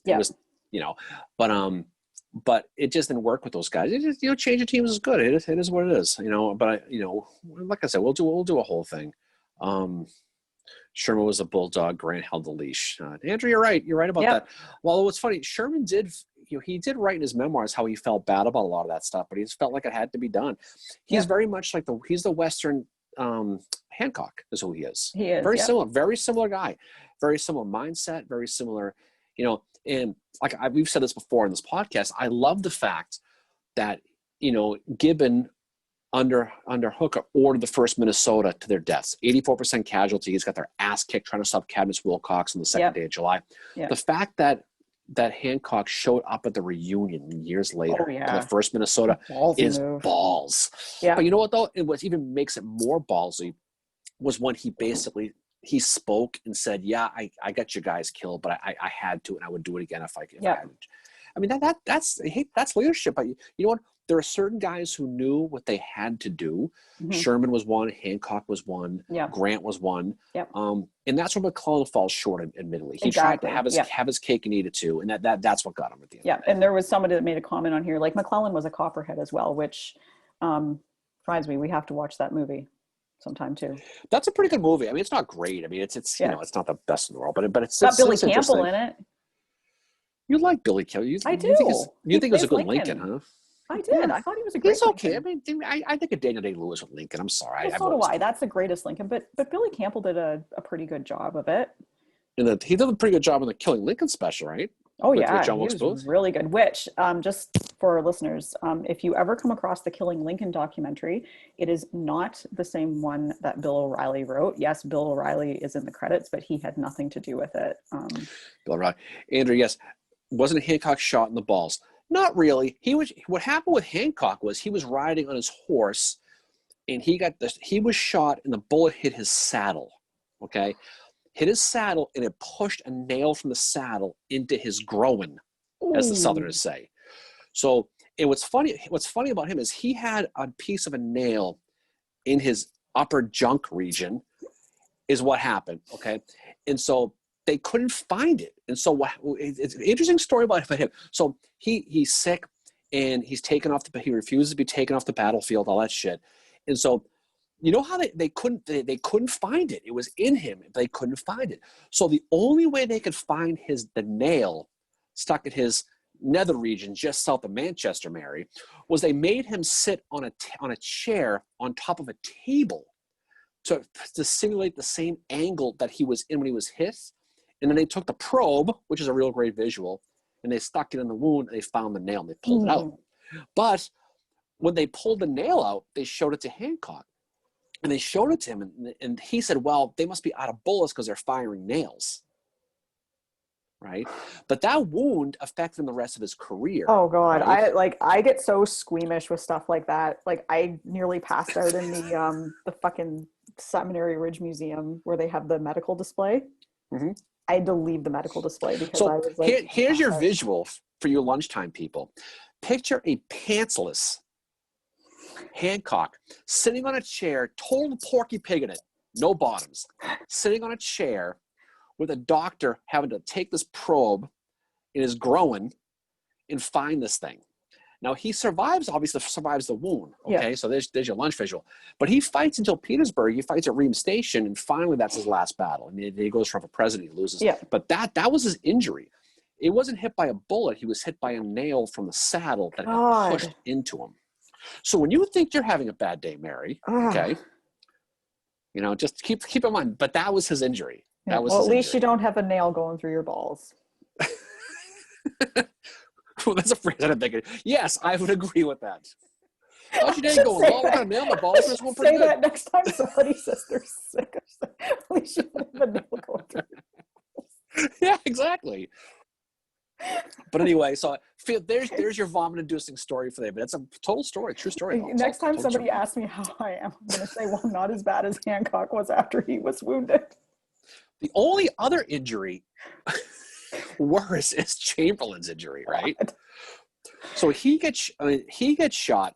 Since we're talking about this now, so everybody's, he gets shot in the hip at Petersburg. He takes a ball in the hip. They have these little metal probe things, and they stick them in, but it's too deep, like the one for Lincoln. They put in the back of his head to find. Oh God, that. Okay, so the bullet's too deep, so they have to take a ramrod from a musket for the probe because it's longer. and they slide it all the way in, right? And they pull it. But here's the thing about Hancock. They thought he was going to die, and they made him a general. You mean Chamberlain, right? I mean, Chamberlain. I'm sorry. We're talking about Chamberlain now. So the bullet, okay, sliced his urethra. So they had to splice it together again with a glass tube. You told me this story during coffee one time. Right. And so he spent the rest of his life with this thing leaking. Okay. And it ultimately is what killed him in 1914. He was the last Civil War vet to die of his wounds, right? Yeah. And so that's why when you start talking about number of dead, you have to keep in this, guys like Gabriel Paul, Joshua Chamberlain, they died from the Civil War injuries, but it was years later. But the idea of getting a ramrod stuck in one hip all the way through, and again, a urethra, no, good. So anyway, enjoy your lunch, everybody. That's crazy. Have something good. Hopefully have some beer in the world today. right now. Allie B said, once Sherman gets under Grant and he has someone above him, it kind of gives him a rock so he doesn't have to worry about things like he would have had to if he had total control, if that makes sense. Gary Gallagher had a good short article on how the relationship worked during the war. Yeah, Allie, you do make a good point. Like Grant was definitely his rock. Like he said, I stood by Grant when he was drunk and he stood by me when he was crazy. And Sherman always believed that, like, Sherman never wanted a high command during the Civil War. He didn't want that much, I think it was responsibility, and he was willing to let Grant have it. After the March to the Sea, there was this kind of sort of movement in Washington to get Sherman to the same rank as Grant. And Sherman wrote his brother and basically said, you need to fucking stop because I don't want it. Yeah. Like, just don't do this. But I think like doing that, like Sherman, by the time he was in Grant's role, eventually when Grant was president, he had that confidence that he needed. What are you giggling about? Just some of the comments. I'm sorry. Tim had to run. Never thought I'd be thinking about Hancock bottomless on a table today, but hey, here we are. Let's see. Friendship That Won the Civil War. Yeah, that's a good book, Andrew. I have that one. I've read parts of it, but I haven't read the whole thing yet. I can guarantee you that Allie B has probably read that book. Oh yeah. Yep, she has. Just going back to these comments here. Ryan said, Chancellorsville shuffle the core and have Meade and Reynolds lead off instead of Sickles and Howard, and I wonder if you don't get a significantly different outcome. That's true. Like that is a good point. Ryan's playing the what if game now, which we love. What if, what, a lot of the serious sites, Mary, you don't like to talk about the what if game. It's funny. I was listening to a podcast the other day. Which one? I can't remember which one. They said, I don't like to play the what if game, but I think I know the podcast you are speaking, sir. No, I'm not. It's not. I can't remember. I'm not going to talk about it. It wasn't a Civil War one. It was another history. Oh, really? Can't remember. I was when you were pissing all over the other day when we were talking the other day. Hey, I was too. I wasn't pissing all over it. Okay, yeah, I was. Then you need to define what pissing all over is for you, Mary. That was okay. Not about to talk about. We're not going to talk about anybody else. Okay. Just kidding. I'm kidding. You're right. I was. You were. Yeah, I was. Yeah, that's a good but that is a good what if, like Meade and Reynolds leading off instead. Yeah, I mean that's the best part about this is you can know. Well, the best part about the Civil War is, and this is why it's so important to preserve these battlefields, is you can sit on a little round top, or you can sit at the cornfield in Antietam and get lost like I did, okay? And you can imagine the decisions that every one of these soldiers and generals had to make in real time, because you can see it. You can sit on the hill at Burnside Bridge and you can look across and you can imagine what it's going to take to go across that bridge, right? The Fighting 56 we talked about. And so when you do that, you get a better appreciation of it. And you can play the what if game, right? You could sit there and say, well, what if they did this? What if they did that? Like we mentioned with the Kennesaw Mountain, I do not know to this day why they didn't flank the right-hand side at Cheatham Hill, why they went straight up the hill. I don't get it, because they could, I think it was because Sherman wanted to say fuck you to Claiborne after that debacle at Missionary Ridge. That was his taking it personal. Yeah. What is going on? Jim says, oh no, we've jumped into water sports. Oh God, okay. Hey, Jay Price. Splendid. Yeah, look who's here today. Jay Price. Yeah. She likes you just south of Manchester. That's the way I've always described it that way. Hancock, Porky Picking is where I lost it too. Amelia. I'm visualizing that too. It's fucking Now insane. you will, every time you think of Hancock, you think of, I'm going to think of that. When you think of Hancock statue with his hand out, say, I go call find that the like ball. that statue. Go I find the remember nail. I sent a picture of that statue to Jay Price and I was at Gettysburg. And I'm like, hey, your boy says hi. And then I started calling it the Down Bitches statue because Hancock's trying to get all the women off of it. Well, we've talked about those statues before, the Hancock. You know, there was that animosity between Howard and Hancock at Gettysburg. Yeah. Well, when, you know, Hancock was there and he was outranked by Howard because he got his commission before. And he shows up to take control. And Howard says, I'm the ranking general. And Hancock says, I've got orders. And they said that animosity to this day is why the statues don't face each other. And who knows if that's true or not, but that's the rest of urban myth anyway. Sounds good. Go with it. Well, I can't imagine the tension that was felt. Like Howard was probably like, oh, what does Hancock fucking want now? And then Hancock's all like, hey, Dad likes me better. I'm in charge. And Howard was probably like, fuck. My chance to redeem myself. And Dad puts him in charge. Yeah. Yeah. I mean, look, again, it goes back to the aggressive thing. I mean, you can't deny Hancock. Oh, he was aggressive. I mean, but like to say Howard didn't have an aggressive bone in his body is fucking. Where'd you hear that? I heard it somewhere.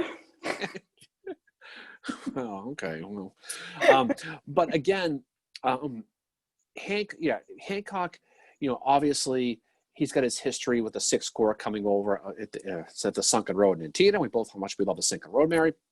We've talked about that. Yep. And how he basically defended that. And that in Hancock, he had a history. I mean, he got this history of Williamsport with what was it? The back when he got the Hancock the Superb line. Yep. There's a lot of that. I mean, it's just I sometimes refer to him as Mr. the Superb on Twitter. I should go with Darren the Superb once in a while. I should get that on my business card at work. Should I? Aren't you going to be known as the artist formerly known as Darren? Someday I'm gonna. Didn't work out too well with Prince though, unfortunately. The artist formerly known as Darren. I should totally do that. I'm just gonna be a symbol. Yeah. Like I said before, a crescent moon in a beer can. Yeah, it's gonna be symbol. A crescent moon in a glass of wine. You know. Hey, Jen, but you know, Jen Rowling's watching too. Oh yeah, Jen Rowling's here. Jen's awesome. She's the best. Leonard, thank you for. Jay Price asked for a link to our friend Jessica wrote an article about Chamberlain's war wounds, which was really, really good. And Leonard has posted a link to it. So I would definitely encourage our listeners to read her article. She's very knowledgeable with the Civil War. And she's a really cool person too. No, she is. She's awesome. And she's a real big Joshua Chamberlain fan. So don't say anything mean about her. You know, I got to hang out with her at Chickamauga. Her and her brother, and they are two of the nicest people in the world. And Jessica and I had such a good time. We were like, so she's in a wheelchair, and she had never this particular wheelchair she had never done the battlefield thing in. We went like kind of like off-roading in it. We went down to where Longstreet's men were coming up the hill at Snodgrass Hill, and she did it was awesome. Like she had so much fun with it and all that. But she's just like us. Like she's like a kid at Christmas on these battlefields. And but yeah, we had such a fun day together. Lots of laughs. She's really cool. Great artist too. I mean, she's a good artist too. We do have actually quite a few talented artists that are our listeners. There's Jessica, Jen Rowling, Allie B as well. She's posted some of her artwork lately. Yeah, that's good. But Jen Rowling is the queen, though. I gotta give her props. Oh, yeah, she's awesome. She's the absolute gold standard. No, Pike, coffee's ready. Don't say anything important until I get back. So everyone bash Pike till she gets back. No, don't bash Pike. Just kidding. God, she's one of our gals. She's awesome. Yeah. Leonard said, as a former ranger aboard the USS Cairo, did I say it right, Leonard? On weeks over here. Oh, okay. Hold on. Let me just write down Meager and Kearney and Heth. And I'm just going to write some notes. I'm going to get that shirt. You talk to the gang. I'm going to write my notes here, okay? Fucking Fincher. I got criticized for that in Real Splitter, that review you read me. I saw, you know what? I read the comment on that.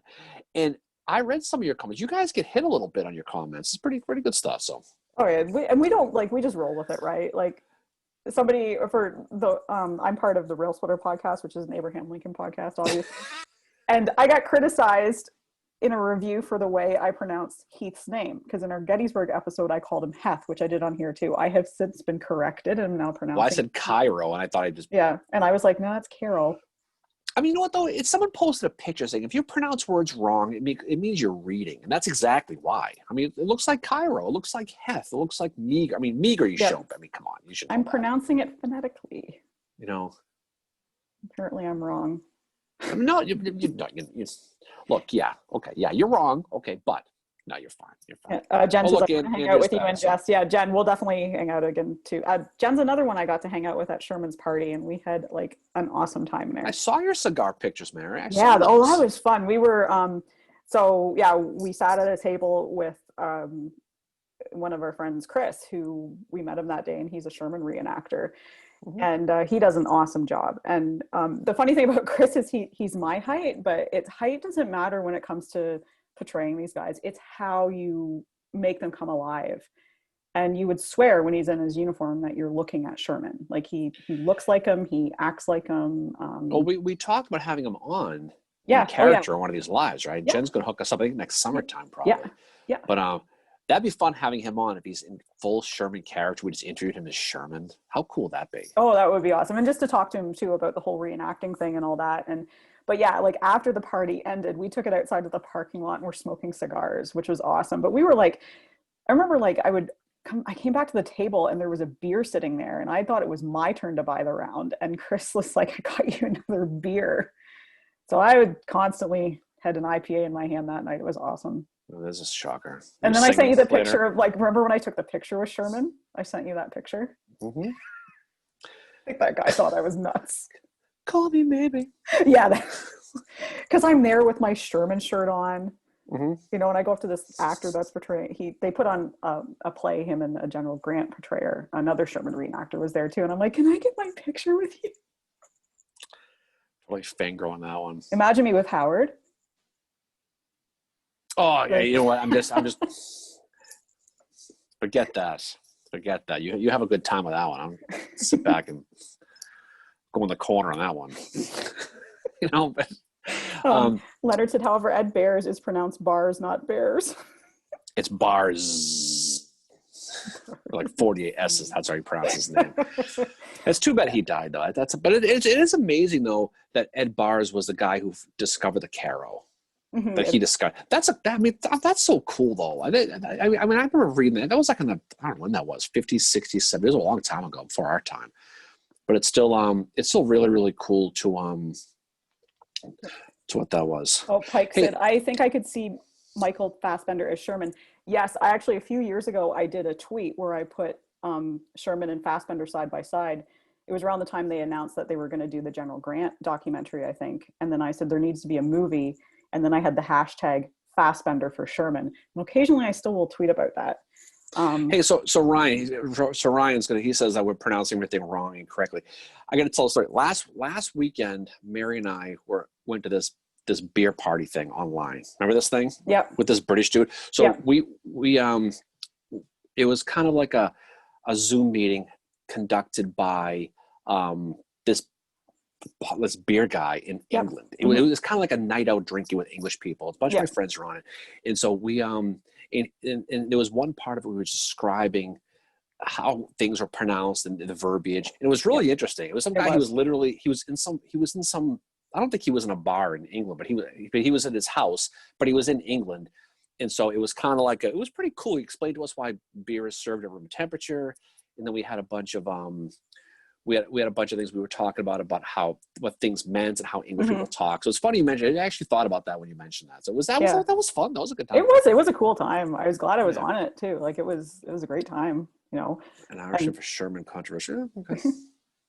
I'm thinking he's Irish sometimes. I always think of him as British, but he's Irish. I love thinking of who I would cast in a Civil War movie. What do you mean? Who would play who would play Pat Claiborne, and I think it's the dude that played Jesus, Jim Caviezel. He looks just like Pat Claiborne. I can't remember actors' names like you can. Well, I sometimes just remember like the dude that played Jesus. Who would play us in the Civil War Breakfast Club movie, Mary? Ali Sheedy would play me. Okay. Who would play me? Um, I mean, Tom Cruise, McConaughey, whoever you want to pick. I'm not a big Tom Cruise fan. I'm just kidding. I don't know who would play Fassbender. Who? Michael Fassbender. I don't know who that is. What? I don't know who that is. Michael Fassbender? You don't know who Michael Fassbender? Are you serious? I can't tell you again. Nope. I don't know. Who's that? He plays Magneto in the X-Men movies or the. Oh, I don't see the X-Men movies. That's why. I can't believe you don't know who Fassbender is. He was in 12 Years a Slave. Do you know who Dante Hightower is? Yeah, I've heard of him. Yeah, who is he? He plays basketball. Exactly. So you don't know who he is either. So we'll call it even. He's a football player. Okay. I don't know. I guess we'll find out. Allie B says, "Can you run like Tom Cruise Weeks? You need to do the arm thing like he does when he runs." Oh, definitely. I definitely be good idea. I don't know who would play me. Maybe Steve Carell. Maybe I like that. I like Steve Carell. Yeah, there you go. I don't know, but it's pretty funny stuff to think about. Andrea says, "I think Jeff Bridges would be a good Lee." Yeah, he would. I think he definitely would. Andrea, the fuck Weeks 12 Years a Slave. Exactly. So you haven't seen 12 Years a Slave? I'll have to watch I saw the 11 Years a Slave was a knockoff. Oh, did you? He wasn't in that one. Yeah, it was what it is. Was that the one you watched? I don't know. I don't know who Jeff Fassbender is. Okay. I will see the movie though. I will check out the movie. Okay. So sounds like a real fun one to watch, but I will watch it. Sounds like a good, solid, hilarious movie right there. I don't know who he is. I'm sorry, I don't know who he is. Leonard says, in the basement of the Cairo Museum, there are stacks and stacks of cannonballs and shells off the boat. So cool to see. Liza. Hey, Liza. She says, Christian Bale, John. Yes, Christian Bale is John Gibbon. Yep. Okay, definitely. This Fassbender guy, Mary. Yep. Mike said younger Donald Sutherland would be a good Lee. Yep. I love Donald Sutherland. Oh, big time. He's a good Canadian. Jeff Fassbender, huh? Michael. What's his name? Oh, okay. And you say, I don't fucking pay attention. Michael Fassbender. Yeah. Why am I Googling this? Because he could play Sherman. Oh. Oh, okay. Oh, okay. Who would I cast as Howard? Who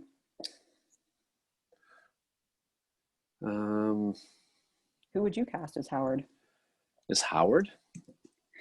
Allie K. He was also Steve Jobs. That's right, he was. I think. Who was? Was it Fassbender or Bale? I did see that movie. I did see the Jobs. Oh, Fassbender. Yeah, I guess I have seen him then. Christian Bale, John Gibbon. Good one. Well, hey, Liza. I said that already. Now who's not paying attention? I was reading the comments, okay? Jill, look at you, for God's sakes. Man. We'll talk after. Yeah. Fuck. I know where this conversation's freaking going. 12 years. Yeah, Allie said 12 Years a Slave is great. I may have been crying at the end. Andrea, I'd cast Chris Rock as Sickles. That's who I was going to suggest, Andrea. I was going to go Chris Rock as Sickles too. That'd be a good one. You know who would play Sickles? Would be the guy. You ever see the Howard Stern movie Private Parts? Yeah. The guy who played Pig Vomit. Yeah. That guy. He was in Is that God. Machi? Yes, Paul Giamatti. That's who plays Sickles. Oh, he would be perfect. Good call, Mary. Good call, man. Digging that one out. Your movie trivia. That's who I would play Sickles because he'd be perfect at it. I mean, the whole thing. Leonard, fictional actor Jeff Fassbender stars in a Darren J. Weeks production. Oh, Howard at Chancellorsville, a tragic tale of good hair in the Civil War. I'm gonna like that one. I'm totally signing on that one. That's awesome. Allie K. Tom Berenger is the only Longstreet that can ever exist. Yep, that's true. Wayne, what if Don Rickles played Dan Sickles? And Paul, Andreas Katsulas is Howard. He played the one-armed man in The Fugitive.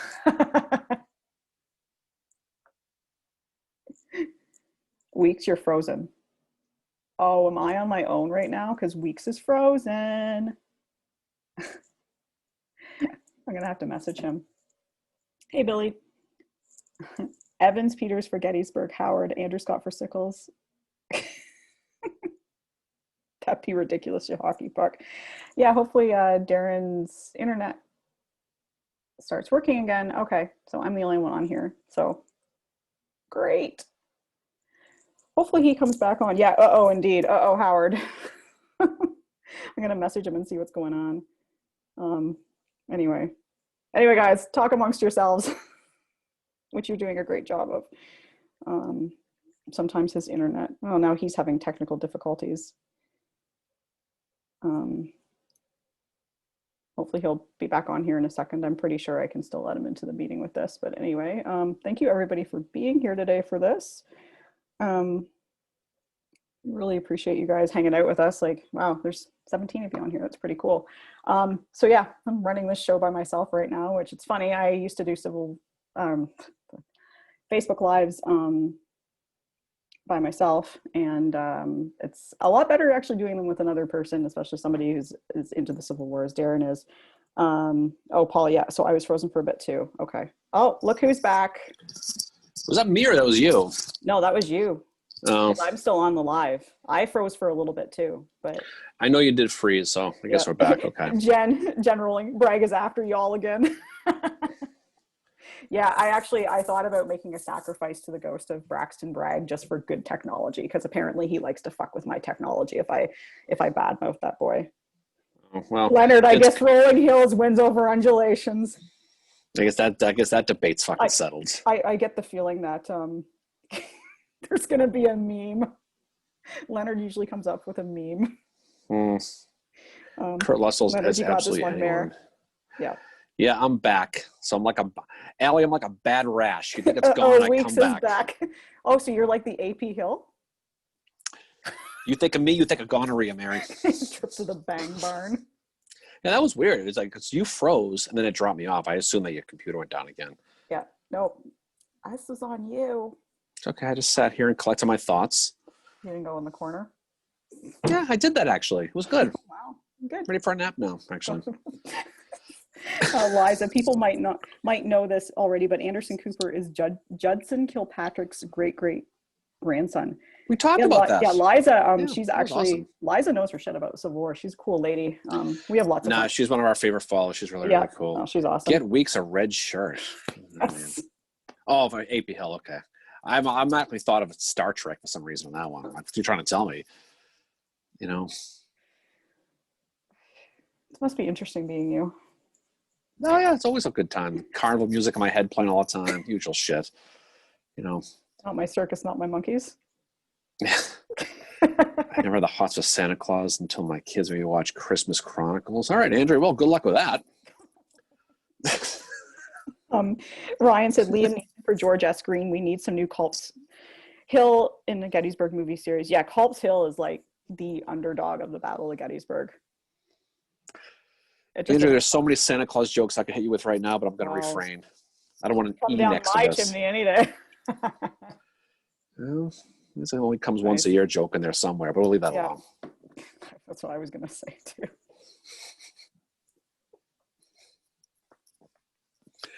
Anyway. But no, I think what were we talking about when you pulled the plug on me, Mary? What were we talking about? I did not fucking pull the plug on you, fucker. It was your chance to start them. I want to read those comments. Everyone was all excited when I dropped off. I could read. Yeah, they were. I can read your comments, by the way, just so you know, everybody. So I'm making my list and checking it twice now because now I know who my friends are. They're going to be punished. Be punishment. Allie B. Andrea Lee Pike speaking facts. Oh my God, love it, Andrea. Yeah, she's awesome. Andrea's highly entertaining. Andrea is the absolute best. She's and because of you, I met Andrea, which she's one of my very good friends now, which is awesome. So Andrea and I are admins for a Facebook page that we haven't mentioned before. It is the History for Oversensitive People or something, right? Is it, Andrea? Is that what it is? Mm-hmm. But you need to go on there and you need to like us and follow it because it's a lot of fun. That's good. What the hell is it called? It's called a History for Oversensitive. No, History Lampoon. Isn't it? No, that Lampoon is different. It's history for oversensitive Yep. people of the past and present. Yep. That's what it is. Yep. Recognizing the Yep. recognizing that the page that we were both banned from, to be honest. But check this out. So she and I are both the admins for that one. She's really, really cool. Leonard says he may only come once a year, weeks, but he goes all night. I got you on that one. Ryan, actually thinking about the actors, I looked at the ages of a lot of the Gettysburg generals, and they're a lot younger than I thought. Yeah, some of them were cast like way younger, and I think some of them were cast way older. Well, I mean, you look at like the movies, like the Gettysburg movie, and all the reenactors are all these older, heavy-set guys, which is, I guess, what reenactors are. I mean, they are. Yeah. There's a reason why reenactor cut is a specific pant size for they are, okay. But nothing wrong with those, But I know, what was I going to say? Where I was going with this one? But I know a lot of the people who are cast in those movies as extras were older, when most of the people were obviously younger. And you got to think that they were corn fed and they didn't eat much. They wouldn't have been probably, I can't imagine, too heavy, and they probably would have been like, no. I just, Let's see. Paul, Gettysburg discussion group for overly sensitive people is another fun one. Yeah, I'm on that one as well. And Civil War Lampoon is a good one too. That's my favorite, probably. I know Andrea's got problems with that one, but that's okay. But that's a good one. But the one that she just put the link on to our group. So sign on to our group. We have a lot of fun with that too. Yeah, it's a lot of fun.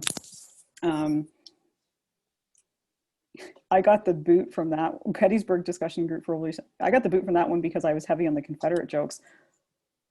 Why would you boot it from that? Andrew, you got the boot from the oversensitive one?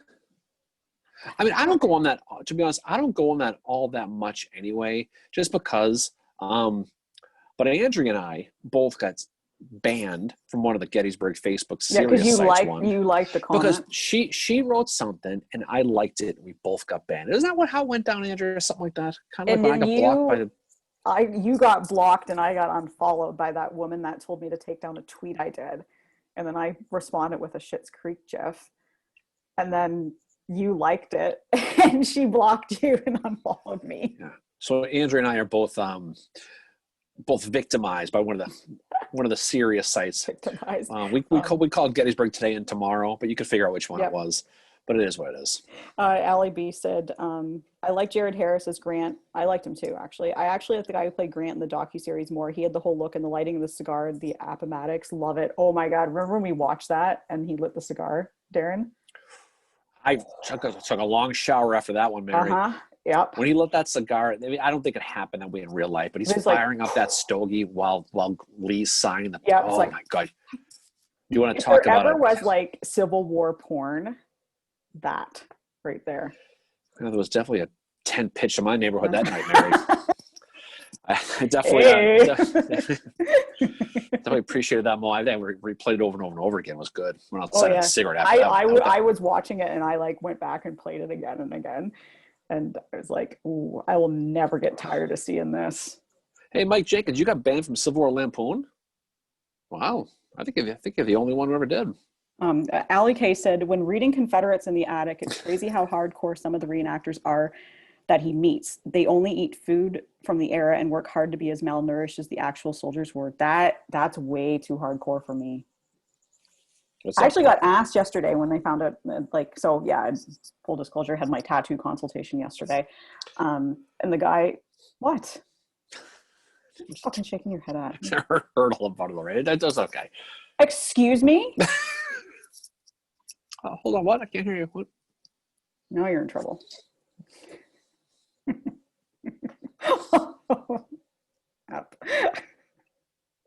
Anyway, so they it was funny. I walked into this tattoo consultation and they had Googled the general whose signature I'm getting, and I walk in with this mask on. It's got the general on the mask. Well, it's Oliver Otis Howard's signature. Like I've said that before in the Facebook Live. What a surprise. Shocked. I was shocked. So anyway, I walk in and the two guys are like, oh my God, he's on your mask. Because I have a mask with Sherman staff on it, and they recognized Howard from that picture. But I was talking to the guy after when I was filling out some forms and stuff. And he asked me, he's like, so did you do the whole reenacting thing? And I said, no, I don't. I said, I've thought about it, but it's very, very expensive. And I said, right now I would not be able to do any reenacting because of the pandemic.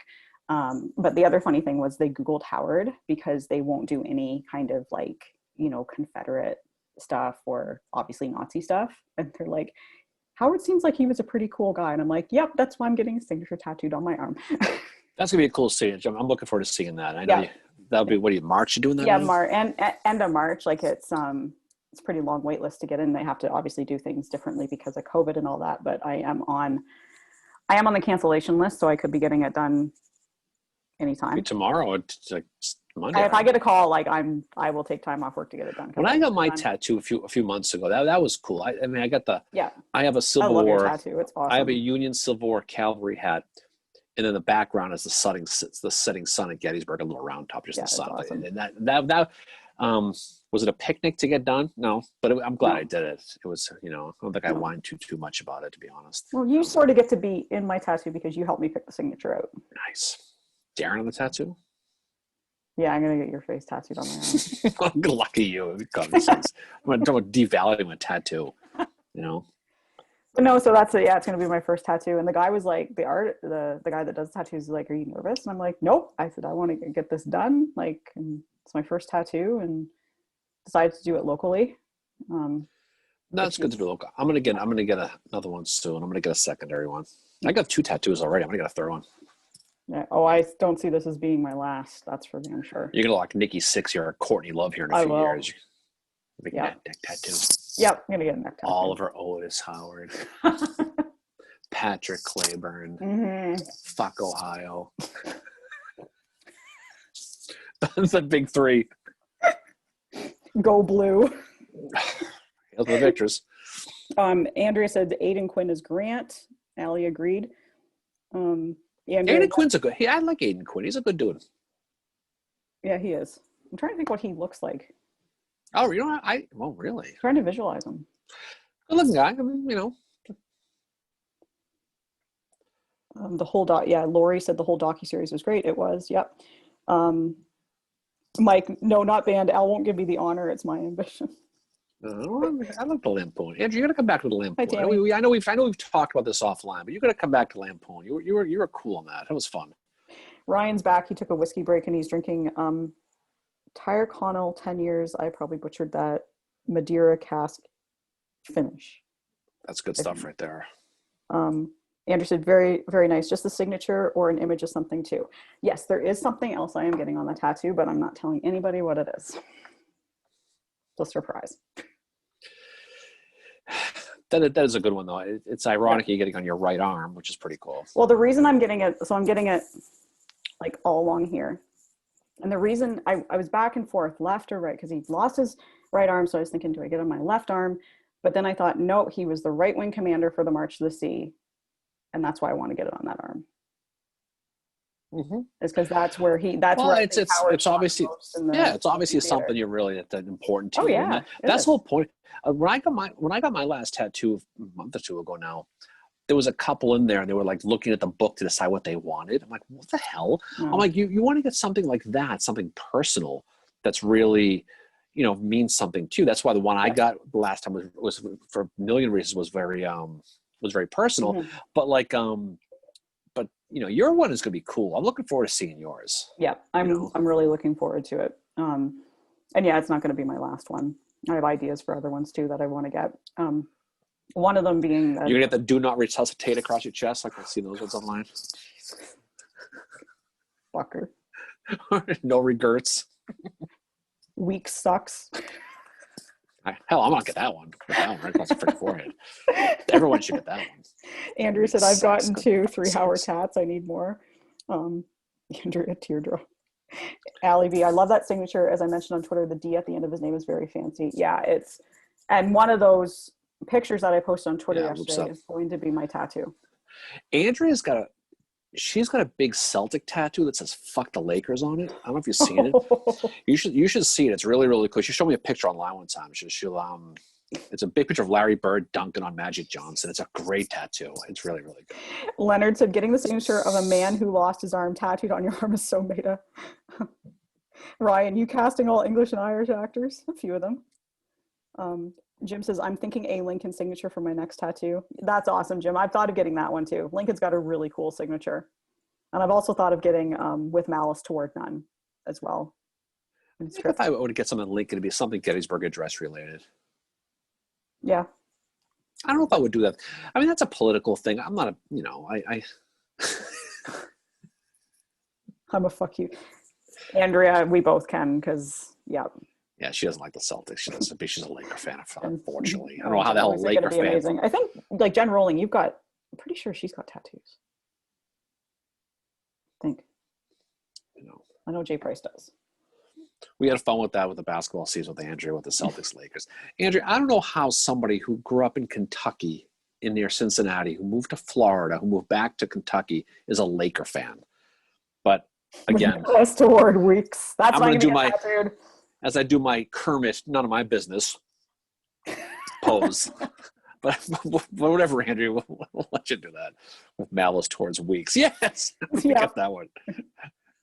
It's a great one. With Malice Toward None, except Weeks. Except Weeks.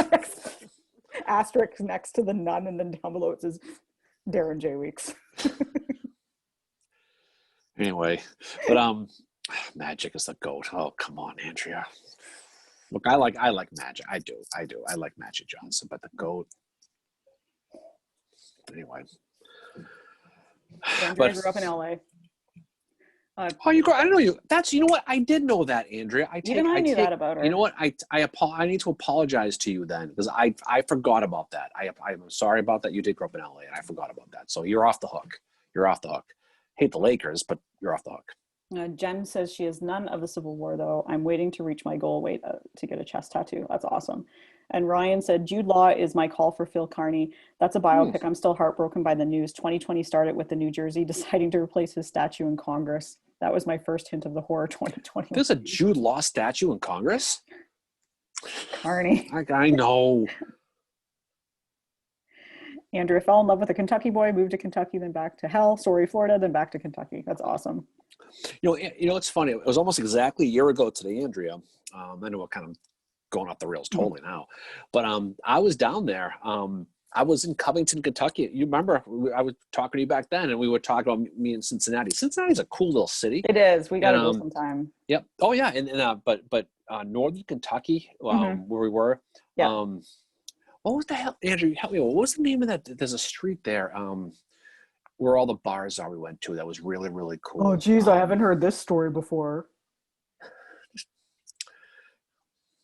This is why I wish your internet would crash. Anyway. What? Nothing. God, I forget the name of the road, but it's a really, really cool place. Northern Kentucky, that area, Northern Kentucky, since Cincinnati is a cool city, Mary. It is. Really, really is. I love it. I mean, I've been there. I was there when I was a kid, and I was there again last year. That is a cool little place. Cincinnati is a great little city. Very, very, very underrated city. For an Ohio city, which is.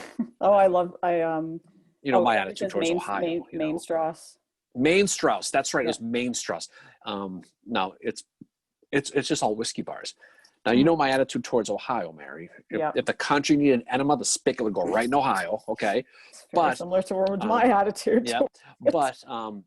But Main Strauss, and the Uber driver told us about that. That's a cool little place though. Yeah. We had a lot of fun there. Main Strauss. Yeah. Yeah, I was at this one restaurant. It was in Kentucky, and I was sitting across, just obviously across the river, Cincinnati. And yeah, I was sitting there thinking about, where did Patrick Claiborne live when he was in Cincinnati? And it was in kind of where I guess what would have been the Irish Quarter at the time. Can't remember what the fuck it was called now. But I was pretty close to it when I was in Cincinnati, where I was staying. Leonard said, only been to Cincinnati once to see Mike and the Mechanics in concert, but really enjoyed my one night there. Yeah, I went to the museum there, and it was pretty cool. And it's got, actually, that's where I saw Joe Hooker's grave. Oh, yeah. I'm really surprised he isn't buried in Massachusetts, by the way, Joe. I know, that was an odd one. I think Lytle was at that cemetery, too, and I didn't get to see him, but I want to go back and see Lytle's grave, too. Because Cincinnati's got that really good, there's a museum there about slavery and... we didn't get a chance to go in there because, frankly, they didn't serve beer in there, and the guy I was with didn't want to go in. I went to a museum where they served beer. Smithsonian serves beer. Yeah, and so does the one in Cincinnati. It's in the terminal building. I went there to see an Egyptian exhibit. Yeah, they had they had the Rheingeist. Oh, Rheingeist. I Holy God. love Rheingeist. I am The- missing my American beer right now. So There in much. Cincinnati, so after we went to the Patriots Bengals game last December. Yep. And after the game, there's a bar in an alley. It's an old place, and Andrea probably knows what it is. But we went there, and it was really, really cool. It was snowing out, but it was literally in an alley. And we went inside. It was an old schooly little bar. That was I forgot the name of that place. I mean, I've blanked on it, but she probably knows. But Cincinnati, if you ever get a chance to go to Cincinnati, go to Cincinnati. Freedom Center. Yes, Freedom Center. If you ever get a chance to go there, it's really cool. Leonard said Civil War Breakfast Club road trip. Those are 100% going to be happening once I can, as I'm now calling reopening the border, opening the Cracker Line. Once the Cracker Line reopens and Kraken. Speaking of opening and cracking. Yep. How many are you on? 5, 10? 3. I'm on 2. A 2 treehouse and a trillion though. Jim said Chris Rock is Dred Scott. Ooh. Chris Rock as Frederick Douglass would be cool, wouldn't it? That would work too. Actually, I thought what's his face, David Diggs did a really good job in Good Lord Bird as Douglas. Yeah, he was good. I mean he was kind of low key though. I mean, as far as that good. That was Well, Douglas needs his own miniseries to begin with. He's an interesting dude. Yeah, Andrea said, I still have yet to visit Thomas statue in Fort Thomas. I want to wait for the Rona to clear before I go to the visitor center. Yeah, I have to wait for the Rona to clear for the Cracker Line to open and I can get to the U.S. Allie B, got to make my way to Ohio. Driving across PA is a pain in the ass. Oh, Jim said Denzel Washington is Frederick Douglass. Yeah, I just read that. That's a good call too. Yeah. He might be a little preachy though, Denzel. You know, I love Denzel. How about Samuel L. Jackson is hell? Oh, motherfucker! Can you seriously that? You know what? There it is. Done. Make it happen. Yeah. You know, Mick Jagger is John Brown. Oh, Mick Jagger. I thought that's what you meant. Yeah. Can you imagine with the little dancing? Oh shit! I just danced again, didn't I? Yes. You danced. The beers have kicked in, everybody. I thought that what's his name did a great job as John Brown. I mean, honest to God, he did. Ethan Hawke. Yeah. I don't think you can play him better. I mean, has everybody seen Good Lord Bird? I assume everybody has. If you haven't, then shame on you because it is that good. Boy, was that good? Mary, do you think that was better or worse than the Grant miniseries? It was on par with it. I think. It was right with it. They were two different things, right? Like the Grant series is more of a docudrama, whereas I saw this as more of like, your kind of TV series. But I love that it was kind of Quentin Tarantino style too, like with the music and all that. The acting was superb in it. I would watch it again, actually, and I want to watch Grant again too.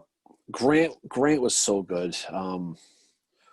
Forrest Whitaker's Douglas. That's a good call too, actually. That's a real good call. Pike but said, Samuel L. Jackson as Douglas would be, oh my God.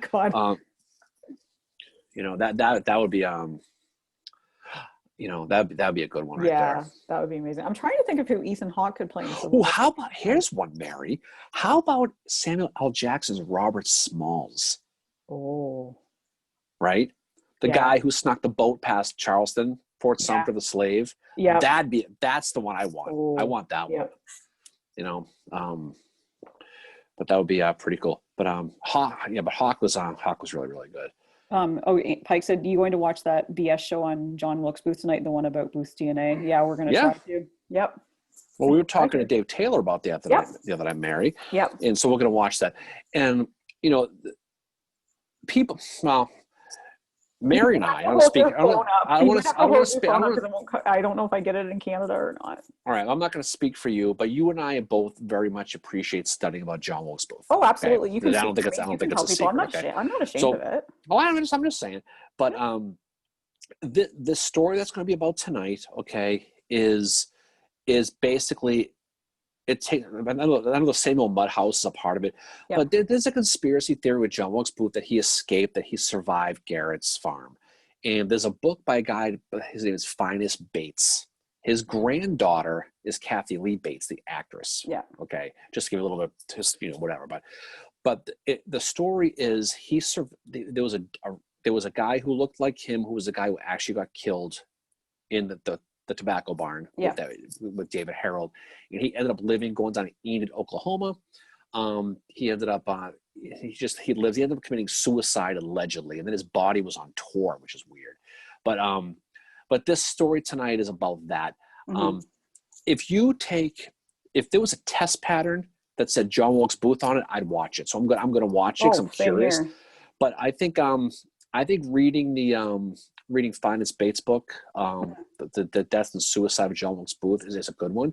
But it's definitely something to check out. But I am going to watch it. Admittedly, I'm going to watch it. Oh yeah, you know what? The Boston College hockey's on tonight too. So actually, I think it's not on until tomorrow night. The Booth thing. It's on. Oh, that's right. It's Sunday. It's Sunday night. Yeah, I definitely want to check it out. But like I said, you might have to like have me on your phone and hold it up to the TV because we don't get shit in Canada that quickly. And I really want to. I'm surprised you guys don't, actually. Well, we just got the Grant miniseries a little while ago. Now maybe with COVID we will, have it because I definitely want to watch it. I mean, if it's about Booth or the assassination, I'm all over that. Like, yeah, but the Bates book is really it's a book enabling. Find this Bates book. I think it's called the Suicide of John Wilkes Booth. Yeah. The Death. That's it's fun read. Look, it's not true. John Wilkes Booth died at Garrett's farm. There's no question about it. Yep. But it's still it's a fun read. It's just read it with a grain of salt. It's basically historical fiction, what if book, but it's cool. I mean, I think you got to watch all that stuff. Or read it too. Allie B said when they run the guns at Vicksburg, I love it. I'd love to see that actual movie. I got chills when I read that in Miller's book about Vicksburg. You got me that book, Mary. I did. I got it for you for your birthday. You did my birthday. Thank you so much for that. I'm gonna look forward to reading that. I finished the one the Groom book on Vicksburg, which is really, really good. And now I'm doing Southern Storm, again, another Fincher-enabled book. But I will definitely, I'm going to read that book next. Yep. Mary, thanks to you. You're welcome. I enabled you on another book the other night, too. Which one? Oh, the Sheridan book. Not Sheridan book, the Claiborne book. And that's in the mail. I already bought it, so a drunken purchase with Mary Fincher. Thank you so much. Ryan said Jared Harris is George Thomas. Yeah. Yes. Yeah. I can see that. He would be good. Yeah, that would work. I like that. Who was the dude who was married to Rosie O'Donnell? John, what's his name? John Goodman. Goodman. Yeah. That's who should be Thomas. No, I think I'd like Jared Harris. Because he looks like him, though. Oh, he does, but John I like Jared Goodman? Harris. I think Jared Harris is good. He'd be able to capture who Thomas was. And for some John reason, Goodman is George the Rock of Plymouth Thomas. That's who he's. Can't believe I called it that. Oh, was that a disaster, that one? Hey, Ben. Hey, Ben. And Mike said, speaking of tattoos, Booth's body was identified by his tattooed initials on him. Oh, Andrea said that the episodes apparently air Saturday night. So yeah, we'll have to look into that. I'll record it. Because I'm gonna watch hockey. I think he basically was. Mike, I think he was identified by a scar behind his left ear too. He actually had some kind of neck surgery when he was younger. They had to take something out, and he was identified by the scar. He had a JWB tattoo on his left hand. Yep. That was also part of it. But again, can you imagine if they found those autopsy pictures and because that's the picture that's the gold, that's the holy grail. That would be the biggest find. And that's what they said. Remember, I said that to you when we watched Killing Lincoln the other night. That finding that, and then I joked around saying it was in my parents' basement along with the body of Jimmy Hoff and Amelia Earhart and the Lost Library of Alexandria. But yeah, like that glass plate to find that, and there's apparently a recording from I think 1890 on a wax cylinder of Sherman talking about the March to the Sea. Oh, that has got to be in someone's fucking attic. It's probably my parents' basement. I've told my mom that before, and that's when I get big. Hey, how cool was that Edwin Booth one we found? That was like I listened to that over and over again.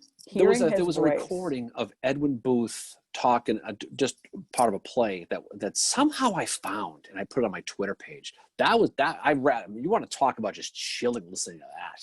I got chills listening to. And of course, anytime I post anything about Booth, I wait for Dave Taylor to either to debunk or to back it. And he backed that one. And I was like, oh my God, this is real. It was Dave Taylor. If you guys aren't following him on Twitter, he's at LIN Conspirators. We've had him on Rail Splitter podcast, I think 3 times. He's an awesome dude. Really nice. Dave is the with all due respect to a lot of our other friends who are on the booth, Dave, in my opinion, is the resident expert on John Wilkes Booth. Yeah. You know, I think the world of him, because I just think he's brilliant. But I think he's also a kindergarten teacher, which makes his life even more miserable. But I think but you can go on to YouTube and see some of his speeches. He's talking, he's done some presentations. He's really, really good. Yeah, he is. Dude. He's very good. Yeah. But he's, you know, I'm sorry, go ahead. Oh, I was saying, Ryan said Jesus' weight was Howard, only 33 at Gettysburg. Yeah. Yeah. I mean, how old Claiborne was 36 at Franklin, 36, right? 37 when he died. Yep, he was. But how about Rufus Dawes was 24 at Gettysburg, born on the 4th of July, right? These guys, I mean, these guys didn't live that long. You know what the greatest birth story is? Is George Sears Green, okay? He vowed to never live in a century outside of the 1800s. He was born in 1801. You know when he died? 1899. Isn't that cool? Wow, that is cool. And his gravesite actually has a rock from Culp's Hill on it. Awesome. Where's he buried? I have no idea. Okay. Actually, no, Rhode Island. He's buried in Rhode Island. Oh, okay. Ryan just asked. Oh, sorry. Go ahead. I mean, he's buried in Rhode Island. I didn't find his grave, Mary.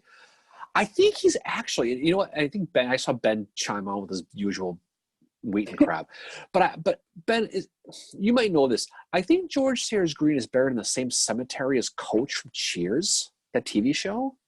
Wow. I think he might be. I could be wrong on that, but I think he actually is. Warwick, Rhode Island. Okay. Ryan just asked Theo James with a beard as Gettysburg age Howard. I'm gonna have to Google Theo James now. Yeah, Cushing was young too. I mean, these guys. I mean, obviously these guys were young. Well, that's what we talked about was so tragic with Franklin, was how just Claiborne's 36, 37 years old, and he's got his whole life ahead of him. He's got, a fiance, Sue Tarleton, and he probably would have been like a Longstreet or Mosby after the Civil War and realized the error of his ways and tried to bring the Union back together, and how many guys in the Union were cut down like that too. Well, Paul Revere, his grandson was killed. Yep. But Andrea, coaches that George Colasando, he died, Andrea, while Cheers was still being filmed. I don't know if you remember this. Anybody who watches Cheers is one of the greatest shows of all time, not just because I'm a Boston guy. But the very last episode, and this is some trivia, there's a picture of Tonto, or one of those Indian chiefs. I think it was him. That was Tonto? In his. No, Sitting Bull. That's who it was. Wasn't Tonto Sitting on the Lone Ranger? Yeah, it was one of them. It was Sitting Bull. He had a picture of Sitting Bull in his coach's dressing room, and so after he died, they took that picture and put it in the set for Cheers. Interesting. And you can see this if you Google a final episode of Cheers, which you should all watch. Sam Malone says the bar is closed. He walks by. In that the picture of Sitting Bull is tilted, and he walks up to it and he straightens it, and he walks away, and that was his farewell to Coach. Oh wow! So when you get a chance, go into YouTube and watch that scene, and he walks up to the picture of Sitting Bull and he just straightens it out. That picture was in Coach's dressing room the entire time, and he died a couple seasons before, and they replaced him with Woody Harrelson. Oh right? Wow! Yeah. But that scene is touching if you knew it, and he does it because of him, and he's buried in Rhode Island. So yes, so there you go. So Ryan, regarding Theo James as Howard, with a beard, he got eyes like Howard. Andrea, I was thinking of Craig T. Nelson. God damn it! Seriously, it blew that whole emotional thing I just said. Andrea, DiCaprio was Powell Payne. Yeah, DiCaprio would work as Powell Payne. Actually, DiCaprio, I thought, would also work as Grant. People give me shit for that, but you put a beard on him, he would work as Grant. He'd be a good Grant. Is it kind of silly to say he might be the best actor going right now? He is. He's been one of my favorites since forever. And it was not like a high school girl crush thing. I legit like his acting a lot. I think I was one of the only people to see Man in the Iron Mask when it came out in the theater. Saw it 3 times in the theater. Better than Titanic. Jim says, I'm reading Sidney Blumenthal's second Lincoln book, Wrestling with His Angel, The Political Life of Abraham Lincoln. Oh my God, Kentuckians in their feud. Then holy shit, Cassius Marcellus Clay is the biggest motherfucking badass of them all. Yeah, Tim, we're still going. We usually go 2.5 hours with this. We're actually probably getting ready to be done here pretty soon. You know? Okay. Pike has a question. Why is Stonewall's litter stretcher at the Gettysburg Visitor Center? Why is he what? At the Visitor Center. Stonewall's litter stretcher at the Gettysburg Visitor Center. I don't know. I didn't realize who he was, you know? Coach is buried in Krantz. I knew he was in Rhode Island. Yeah, LAB, McPherson did die at 36. He, even more upsetting that he didn't get the chance to go home before the campaign to get married. Yeah, Sherman regretted that decision for the rest of his life, I think. Because McPherson had put in to leave to go get married to, I think his fiance's name was Emily. And Sherman was going to grant it and then said, no, I can't. You've got to stay here for this campaign for the Battle of Atlanta. And then McPherson ends up getting killed. And I think Sherman regretted that for the rest of his life. The letter he writes is like McPherson's fiance is really sad. Amelia, Civil War meets Coach conversation is why I'm still here. Worth the image of Hancock porky pigging it? Maybe. Well, the image of Hancock porky pigging it. Just picture Hancock, no pants on a chair on top of a table, with his face and his mouth and his attitude, with some guy probing him. There's your nightmare for tonight. Okay, so that happened. That's a true story. How's your day going? Well, I don't have a nail in my balls, so it's going okay. I'm gonna use that from now on going forward. Well, I don't get the nail in the ball, so can't complain. Yep. Yeah. My day's going better than Hancock's on July 2nd. Yeah, well, he thought the Confederates were firing nails out of guns. He thought that they were out of ammo. That's actually a true story. Yeah, Amelia says, Team McPherson, and Jen Rowling says Sherman openly cried over it. He did. He was crying over it, but then trying to give his men orders at the same time. Leonard said McPherson had the best middle name, Birdseye, or Burbseye. Burbseye with the B. We talked about that. That's Burbseye. We talked about that. Yeah.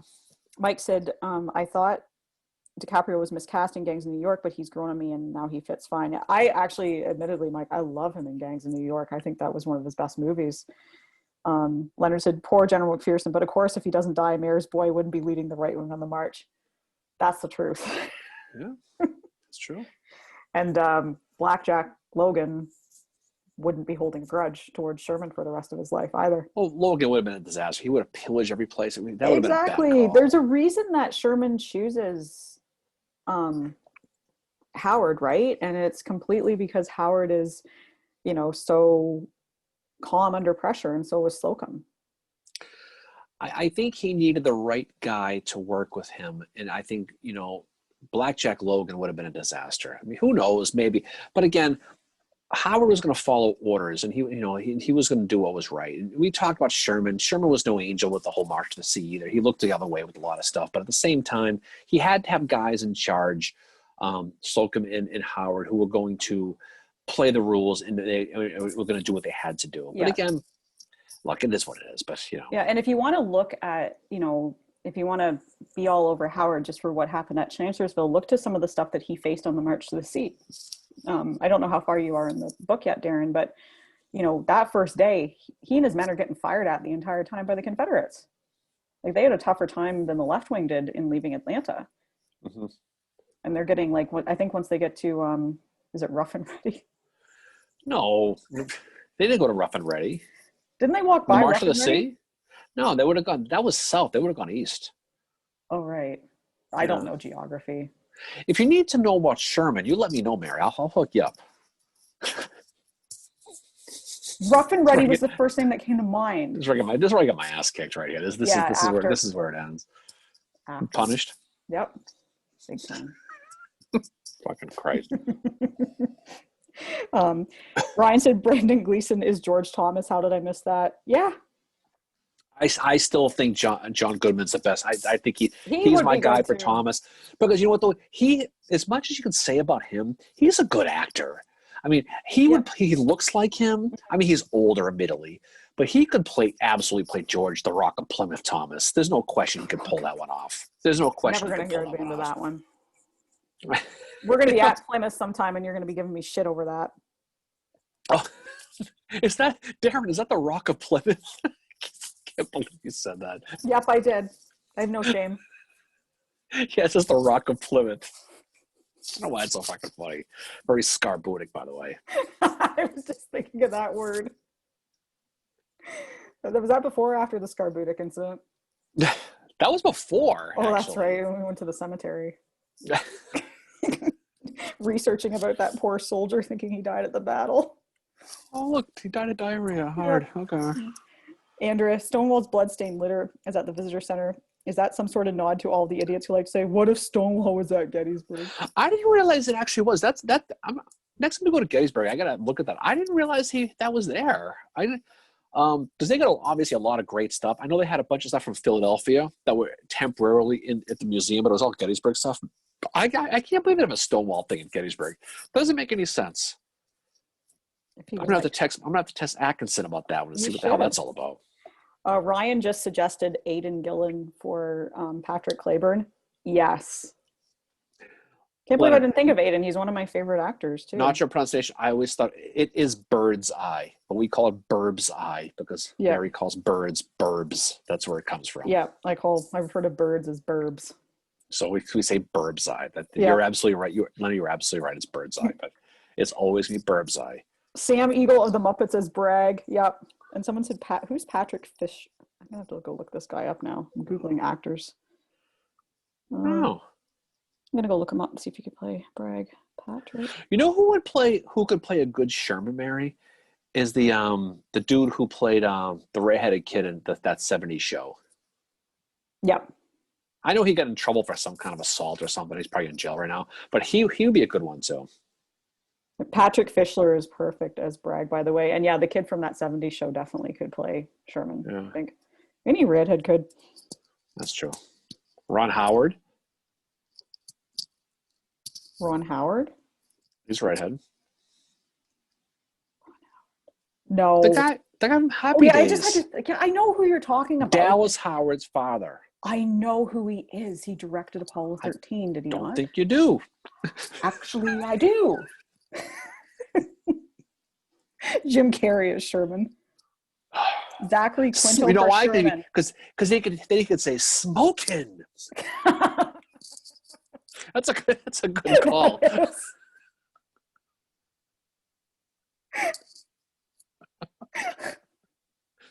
I like the Jim Carrey. That's a good call. Alrighty then. I could just see him saying that to Howard. Howard's checking in with him at the end of the day. How'd it go? Alrighty. Well, I'm gonna give Johnson a John Deere letter. Jim Carrey's actually he's awesome though. He really, really is. He is, and he's Canadian. Is he? I think he's from Toronto. Yeah. Did you see on Saturday Night Live he plays Biden? Yeah. How good he is. I know. Him on Saturday Night Live is hilarious. He was, what's so funny was he never made it. He was denied Saturday Night Live. He went on to that other one, that In Living Color show. That was hilarious. But it was great. But he got turned down for SNL. He failed his whatever, which I can't believe because he's brilliant. But I know. I love Jim Carrey. Satan could play Sheridan. That's true. You need a short, grumpy, weird, religious in the head guy to play Sheridan. So it has to be Tom Cruise. Yeah, actually, know who else? I just thought it was Daniel Radcliffe for Sheridan. Ooh, yes. Yep. Let's bring the Harry Potter kids in here. Let's get Rupert Grint to play Sherman. Yeah, we gotta get Hermione in somewhere. Ian Glenn for Sherman. I think I know who he is. I'm Googling all these actors and like. I thought I knew Danny Masterson. Yeah, that's who it is. He'd be a good one, but he got in trouble for something recently. I don't know what the hell Ian Glenn would work too. Ian Glenn played what's his face in Jorah in Game of Thrones. Oh, okay, I know who he is now. Yeah, no, Game of Thrones is awesome. Game of Thrones. Fire Marshal Bill. That's awesome. Danny DeVito for Sheridan. Okay, yeah. We'll take that. That's a good one. A young Danny DeVito, yeah, that would work. He was really good. Danny DeVito. I mean, he gets, Taxi is where he gets a lot of credit. Mm-hmm. But you ever see a movie called Twins with Schwarzenegger? Yep. He was really good in that. That was a good year since I've seen it, but it was back in the '80s. It was 100 years ago, but he was really, really good in that. So you're old, are you, Weeks? I was a kid, dick, but it was but I was a kid when it was whatever, but and then he was the Penguin, right? Yep. The Batman movies, right? Yep. In Batman, which Batman was that? One of the ones with the Penguin. One of them. It was the second one. It was Oh, the that's Batman right. Returns or Batman 2 and fucking thing. Batman 2. A young Bogart for Sheridan, as long as we're bending the time-space continuum. Yeah, actually, young Bogart would work for Sheridan. Yep. Okay. I love Humphrey Bogart. He's one of my favorite actors. Yeah, he didn't make it. I was thinking when we were doing the episode about Franklin that there should be like a mini series about Franklin. You know what though? There should be, but it would be a very esoteric series. I mean, I think Franklin is too history nerd level to be successful. I think you're going to have to do a Gettysburg and Antietam thing if you're going to do a mini series in the Civil War because people know those names. I mean, Gettysburg is famous, Antietam's famous because it just sounds cool. But Franklin, just, more people know Franklin the Turtle than the Battle of Franklin. That's the problem. Seriously, they do. I mean, that's society's fault. That's the fault of society. But it's true though. Yeah. Oh, yeah, it is. But I think because people see the battle as only being 5 hours, that it's not, it's not the 3 days that Gettysburg or Chickamauga was. It's not hours and hours long, like an all day thing like Antietam. It's just 5 hours, but they're 5 hours of the worst fighting in the Civil War. Since we're talking about Franklin again, finally, okay, I thought the best part of our podcast, Mary, was talking about the Freemason part of it. Yeah, I did too. That was awesome. We're gonna do a whole deal on the Freemasons at Gettysburg with a friend of ours, but there are so many cool Masonic stories, and I think we kind of stumbled upon one with Patrick Claiborne. Yeah, there's no question. As someone like myself who's a Freemason, and anybody who's watching this, if you're a Freemason, chime in. And if you listen to our podcast, let us know what you think about that, because it's really an interesting aspect of it. Because there's no doubt in my mind, of that he was taken care of by Northern Freemasons. It's very much similar to the Henry Bingham, Louis Armistead story at Gettysburg, because it's just too many parallels, and I've not seen it written anywhere. Well, but it's in Simmons' book, which makes me think Simmons is a Freemason, that he would know that story, But that story should be as famous as the Armistead story. I know.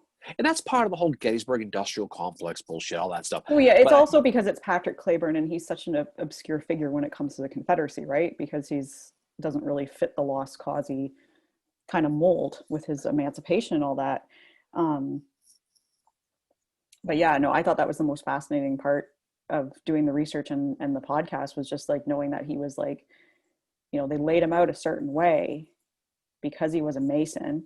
Odds are he was looked after, and if he was shot in the abdomen, he would have taken a while to die, which is more my opinion, again, which is probably worthless, but I think he bled out and Northern guys stayed with him until he died. Yeah, I think he was actually pulled over. Like I was telling you this morning, I think what happened is he was up on the breastworks, got shot, and they recognized him as an officer, and they pulled him over.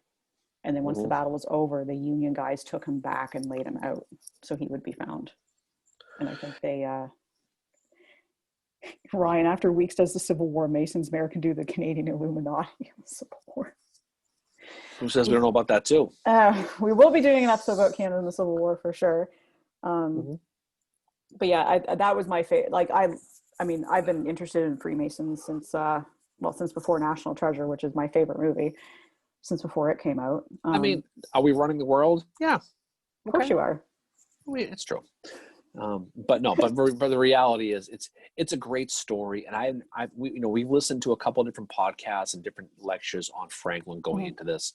It was just something that no one mentioned. Yeah, I think it's an important piece of the story. I think it's I think it's something that that really deserves to be studied. It is. It's really interesting, and Claiborne was very, as we said in the podcast, he was very high up in the Mason hierarchy, right? He was Royal Arch, so he would have been the 5th degree in the York Grant, so he would have been. And the fact that Albert Pike was there for that degree, that's a big thing. That's like having picture that's like having the president of the United States come to your campaign rally. That's a big deal. Yeah. I don't mean the current president. I mean it's normal times. They had Claiborne give the speech as well at that one thing they had, right? And I think the whole Mason thing factored into Claiborne finally feeling at home in Helena, because he'd never really he's Irish, but he leaves, he moves to Cincinnati, Ohio.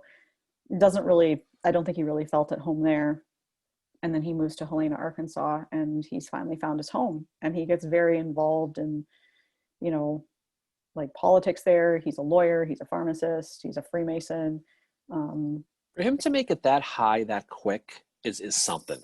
Yeah. Like, I didn't think it was possible to become a master in a lodge in a year. That's unthinkable. I mean, that's our friend Bill is going to be a master in his lodge. He's been there for years. I'm not the master of my lodge. I haven't really, I've never decided to be honest, but it's really something. It really just goes to show what a great craft that is, and how long people don't realize how strong that bond is. Mm-hmm. It's like nothing you've ever experienced as far as a bond goes. But so I can see the whole story with Claiborne. Everything makes sense to me with Claiborne with that now. Yeah. Well, it's just like with Lytle, right, at Chickamauga, how the Confederate soldiers, Barksdale, Gettysburg, or the whole thing with Barlow and John Brown Gordon and Gettysburg. There's so many stories about that, It all plays into it. Like, it happens on Sherman's March to the Sea as well. Got a few comments here. Oh my God. Wow. Ryan says, Jay Courtney as Burnside. He rocks some excellent Burnside facial hair, so he should be rewarded. How about Audrey Hepburn plays Tilly Pierce? Oh, I love Audrey Hepburn. So do I. My two favorite actresses, I've told you this before. My two favorite actresses in the entire history of mankind is Audrey Hepburn and Zooey Deschanel. And they both look the same, and they both act the same. They're both old-timey. Yeah. I think they're the same person, Mary. Yeah, I think they probably are too. The birth years crossed over, but I think they're very, very, very similar. Yeah. Even though Andy, what's her name, took a hard piss on her in that video last night. I know. On Instagram. I know. From Schitt's Creek. But I know. I love Audrey Hepburn too. Oh, she's great. She's great. Yeah, love her. I've always loved her. Yeah, it's too bad she died when she did too. I know. I think she had stomach or colon cancer. Yeah, she did. Leonard said the problem casting Sheridan is convincing an actor wear that dog ugly hat. I would do it. You should get a hat like that. Which one? The one that Sheridan wore. I'd love to. Are you kidding? I have an Iron Brigade, a Hardy hat. I've worn that on the battlefield. It's a good time. I'm getting a kepi to wear next time.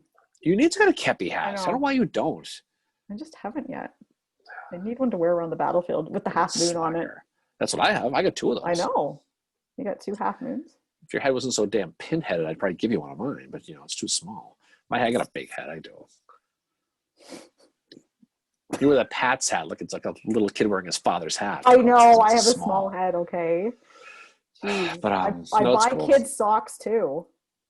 Yeah, Dirty Billy. Dirty Billy's, Ben mentions, Dirty Billy's hats in Gettysburg is great. They got weird hours, and the hat's a little more expensive. But then there's a couple of places. If you just want to get a regular kepi, you can go to the Quartermaster store in Steinway, and you can spend like $40 on one. It's cheap.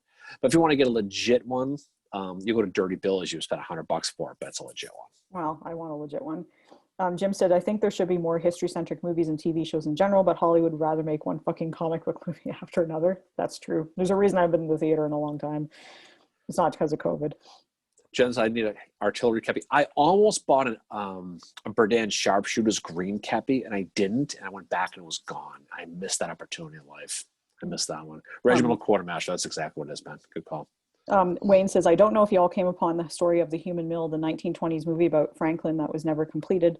It sucks because they filmed the battle scenes just a mile or so to the south of the town, but the footage was lost somewhere in history. Oh, that's like that Booth. There's so many things like plate. That. The glass plate at the Booth one. The glass plate, the Sherman. That Sherman one you mentioned. Yeah. There's so many things lost to history. I mean, the fact that we were on that lecture with our friend Gary, and he was talking about all those glass plates being used as in glass houses, greenhouses, and all the Civil War pictures that were lost because it's too bad. I don't know. Like, one thing that comes to the Civil War is like So I would love to see a picture of Howard without the beard. I've never come across that. I'm sure something like that exists. But the other thing that I kind of fixate on is, what did they sound like? Because Howard was said to have That'd be cool. Howard was said to have a very high-pitched, reedy voice, and I'm trying to imagine how Howard sounded. And Sherman's was very, very similar, I think. Blockade Run, that's a good one, yeah. Sherman's was sort of high-pitched as well. And then I'm trying to think, how did Grant talk? You know, and then like I'm reading this book right now. Can't about you Howard, sort of kind of tell by seeing their pictures how they sounded a little bit? Maybe it's just in your head. I never thought that. Like we know Sherman talks a million miles a minute, right? Yeah. So he probably was that. And I know, like, growing up here in Boston, I know many like Irishy-looking people who just never shut the fuck up. So he's every person I know in the city of Boston is Sherman, and that just dude, you know. I can see certain guys, like I could see Robert E. Lee having a drawly, slow voice. Yeah, right. And apparently Claiborne had a bit of a lisp because after his wounding at Richmond, Kentucky, where the bullet like went through here and knocked out a couple of his bottom teeth, he was very careful in how he spoke because he tried to hide the Irish accent. But if he really got going, apparently the accent came through. But then so did this. He had a little bit of a lisp. It's like we have a Boston accent, which apparently, according to Andrew, I have a Boston accent. You do have a little bit of an accent. I know when I get going, when I'm drinking, sometimes that comes out. But but when I get going, it comes out once in a while. I have an accent. I'm told I have you a totally strong do. accent. Oh my God, you have an accent. I don't think I do at all, actually. We don't. You do a little bit. Not really. I mean, compared to some of my Boston friends who talk, park the car, blah, blah, blah. I don't have any of that. I mean, God. Andrew will disagree. She'll straighten me up here in a second. And Tom Hanks, you do have a fucking accent, Weeks. Tom Hanks needs to be in a movie. Who should he play? Oh, I don't know if Tom Hanks would be. I mean, I don't think he'd be good for the Civil War or not. I mean, I think he would. He's got to be in the movie though. Who? Yeah. Trying to think. Who could Ingrid Jen says, Darren, you play? totally have an accent. I do. Seriously, Jen, I have an accent. Yeah, you do. Really? All right. Tom Hanks is John Brown. See, you got Ben, who's a fellow New Englander, who I'm going to fall back on, says, I don't have an accent. And then Jen says, I do. Boston plus Irish equals weak. So, okay. Yeah, no, you do have a little. It's not a strong one, but I can hear it sometimes. Mm-hmm. I don't think I have an accent, but apparently I do. Oh, you totally do. I don't know how I say about. You say process. You say a boot. You say offense. Pasta. I don't know where the fuck that one comes from. Ant. Let me go on to that one. Tom Hanks is Gideon Wells or Jefferson Davis. Maybe that'd be a good one. Yeah. Oh yeah, I didn't. Yeah. See, the problem with Tom Hanks is he always plays kind of a. I love Tom Hanks. Don't get me wrong, but he always plays kind of that nice guy type of aw shucks type character in a way. I don't know who he'd be. I don't know. Now, if he went really stretch his character out, he could be someone like Jeff Davis. That'd be pretty cool. I think I think he could play Jeff Davis. You want Brad Pitt to play Howard? No. Mm-mm. Who? Brad Pitt to play Howard? Nope. Yeah, Andrew, I know I don't mind the Marvel movies. I wish there was more historical stuff.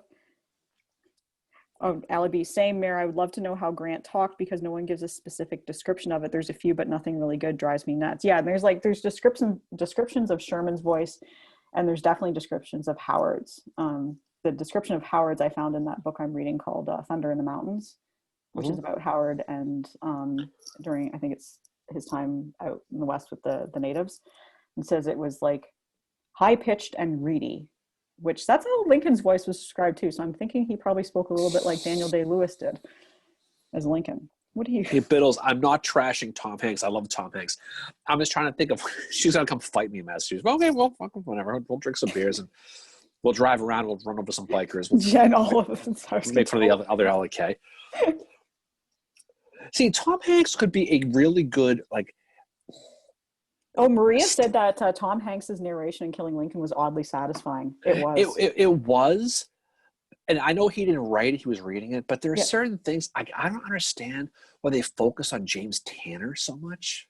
And that the guy who did the shorthand, I don't understand why. Yeah, they focused on stuff that I thought that could have been a really good like 4-part miniseries where you get into Mary Surratt, you get into more of the conspirators, but it is a great like, here, you want to get into the Lincoln assassination, watch this documentary.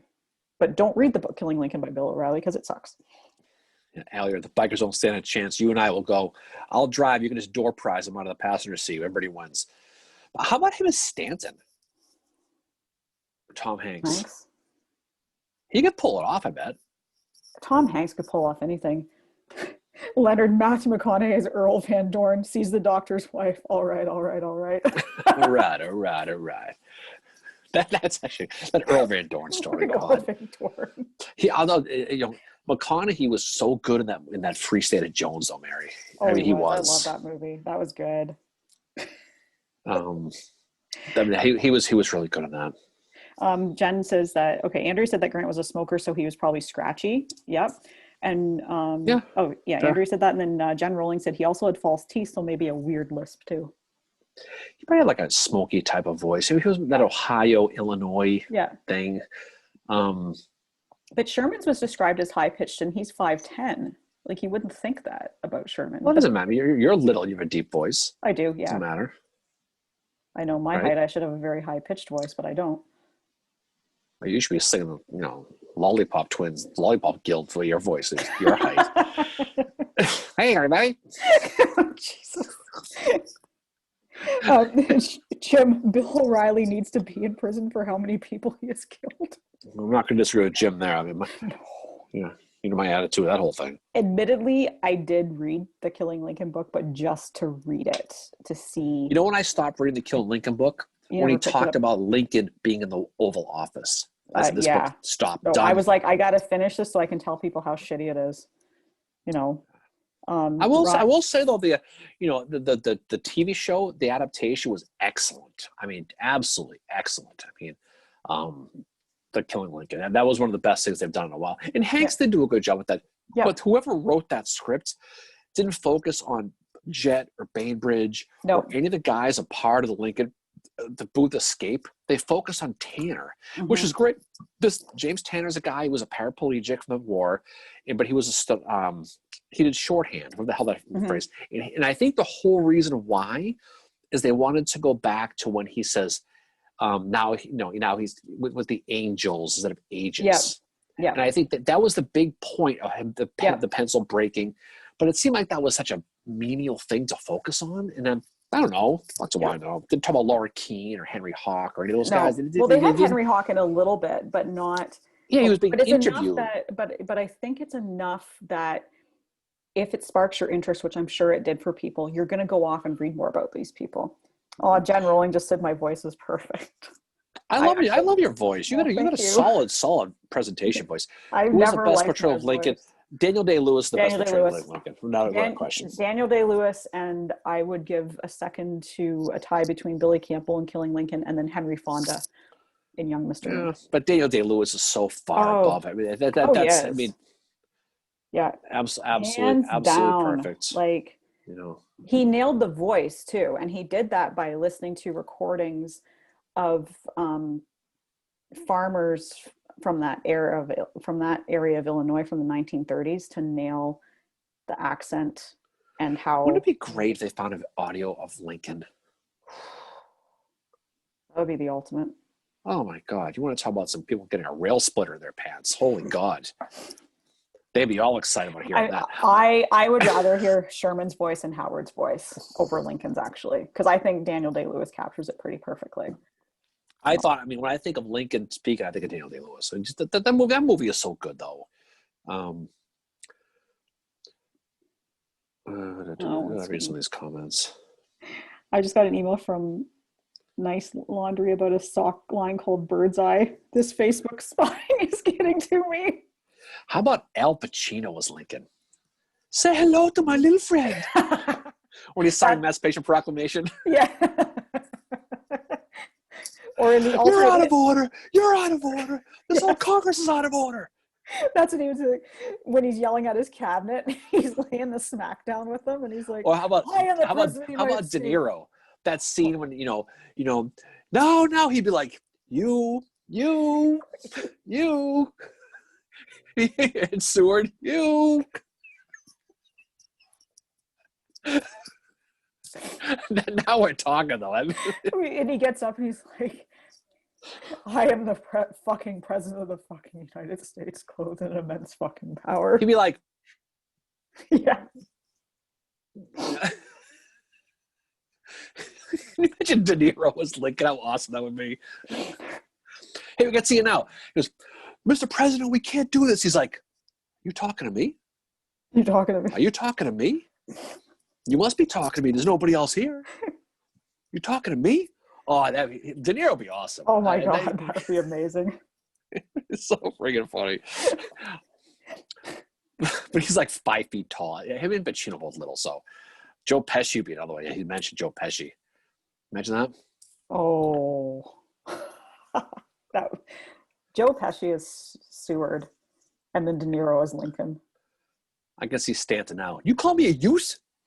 Let's bring back the whole Goodfellas cast. Oh, where can we get Ray Liotta? It is pretty funny. Robert No. V. Barron, best Lincoln ever. Yeah, and Jen R. said that Lincoln died before voice recordings didn't come about till 1877. Ryan said because Day-Lewis is a method actor, his wife has to live with his character. Sometimes he has to move out, like when he was Bill the Butcher. Yeah, that would suck. Isn't it funny though, in Gangs of New York, so Lewis does like a movie every 10 years, right? And then he says he's going to fucking retire, but he comes back. So in Gangs of New York, which is 10 years before Lincoln, there's that scene near the beginning where he launches that axe and it goes right in Lincoln's eye. And then 10 years later, he's playing Lincoln. Yeah, it's just funny how it is. I mean, but he won Best Actor for that, didn't he? I'm sure he did, But I remember Lincoln lost that movie to Argo, which pissed me off. I know. I mean, Argo, that fucking worthless Ben Affleck, by the way. Nothing, but sorry, Boston, but fuck him. Okay. But Argo was good, but Lincoln should have won everything. I remember being so mad, I'm like, finally Lincoln. Yeah. Finally, Lincoln is doing well at the theater, Mary. Finally. And it doesn't work. There was a Facebook thing where it was like Lincoln's status update. It was taking the missus to the theater tonight. And then John Wilkes Booth likes this. Oh, then was the other one that says, Mary's dragging me to the theater tonight. Someone shoot me. John Wilkes Booth likes this. Like Darren Booth likes this. There's some hilarious ones like that. Oh yeah, Leonard said, Pacino as Lincoln, if you are a fucking racist, I will attack you with the motherfucking North. I love Al Pacino, though.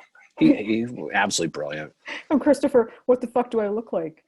A fucking clown? Do I amuse you, Stanton? You don't like Pacino, do you? I mean, you shit all over Godfather 2. You hate Godfather 2. I don't like Michael Corleone. Yeah. He's a dick. I remember when I told you Godfather 2 was better than the first one. Remember your response to me was? Enlighten me. It was simple. Fuck you. That's literally what you told me. I'm like, I like the second one better. It's like, I like Michael Corleone. I don't. I think he's a dick. I don't mind the second one. I like the flashbacks to Don growing up in Italy and all that. Like that's the best part of it. I mean, they're both really, really good. I mean, the third one sucked, but the first two are really, really good. But I love Pacino. I love Scarface. He's a good actor. God, Dog Day Afternoon, all those movies he made. Have you seen The Irishman yet? Because I haven't seen it. Yeah, well, years ago. It was okay. Years ago? It just came out last year. No. I think that's something else then. Yeah. It was a few years ago, wasn't it? It was last year. Was it? Same. I'm probably wrong, as usual, but I thought it was a couple of years ago. Story of your fucking life with me. but I think it was a couple of years ago. But the old Pacino stuff, like I loved Scarface, loved that movie. Oh, Robert Barron played Lincoln in Bill and Ted's Excellent Adventure. Last Thanksgiving. Okay. All right. It was last year. Allie Okay. B. John Wilkes Booth is like, don't mind if I No, do. you know what? He's right. The Irishman was last year. I was thinking of something different. But I remember the Irishman was great because every guy in it was Italian. It was called the Irishman. I remember thinking about that. It was last year. Yep. Go on, say it. Oh, look at that. Look at that. Chris Go on, Conforti. say it. I'm wrong. You're wrong like usual. Well, Chris, I'm going to sit back and just drink my treehouse, and I'm going to be okay and be wrong. That's fine. Go on, say it. Yes, I'm fine. Wrong. Ryan, let's not do Best Picture anger. Liam Neeson of my hometown of Schindler's List loses to Tom fucking Hanks in Philadelphia. Imagine thousands of Irishmen hating on Hanks. It was slightly ludicrous. Oh yeah, but Ryan brings up the point I just made before. It's called The Irishman, but they're all Italian actors. Yeah, I remember thinking that. This is kind of weird. I've not, to answer your question, I've not seen it. Then I've not seen that. I'm thinking of something different, but I thought it was a couple of years ago. So I was thinking I want to watch wrong. Goodfellas again sometime. Now that we've been talking about it. 40. You know what, Chris? Someday we'll meet, and I will bring you Treehouse. I promise. I promise I will. You owe me Treehouse. I know I owe you Treehouse. I told you I'd bring you Treehouse, but you know what? Actually, Chris is a good dude. I'll hook him up. Oh. I will. I'm drinking a mystery IPA. A what? Oh, I bought a mixed pack of IPAs last night. There's this beer company called Nickelbrook, and they're testing out their new IPAs, so you have to vote on them. So I bought the 4-pack. Oh, nice. Well, I bought that 4-pack when we were at that craft place in Plymouth last week. Yep, I remember that. That was really fucking And you good. got that Witches one, right? Yeah, I still have that one. But this Treehouse, though, there's nothing better. Nothing better. I'm telling you. Trillium is pretty good, too. I got to finish the Trillium earlier, but the Treehouse is the absolute goat. The absolute goat. I think we should open a brewery. Yeah, what are you going to call it? Fuckers. Undulations. No, if we do a strip club, the strip club is Undulations. Yeah. The brewery will be Fuckers. Undulations, the strip club in Gettysburg. Yeah. There actually is a strip club in Gettysburg, you know. I think it's outside of Gettysburg. I think it's heading towards Chambersburg. My friend Bill will know about that, you know. Christopher can't beat it. I have a day and a night still from Trillium. Trillium is really, really good. I was there, about a month ago I was there? Yep. With my sister. But Treehouse is significantly better. Christopher, Undulations by Howard Brewery. Actually, I probably would call it the Crescent Moon Brewery. It was. No more Dunkin' Donuts. Yes, Allie. Yes, thanks for reminding me of that. That was a disaster. But but I'm not drinking it today. It was fun last week. I drank it though. Did it all. Speaking of Allie, with not Allie, with Jen, she's still low. We got to get her that Dunkin' Donuts outfit. I know. I told her we're getting her a Dunkin' Donuts outfit and the McClellan fangirl shirt.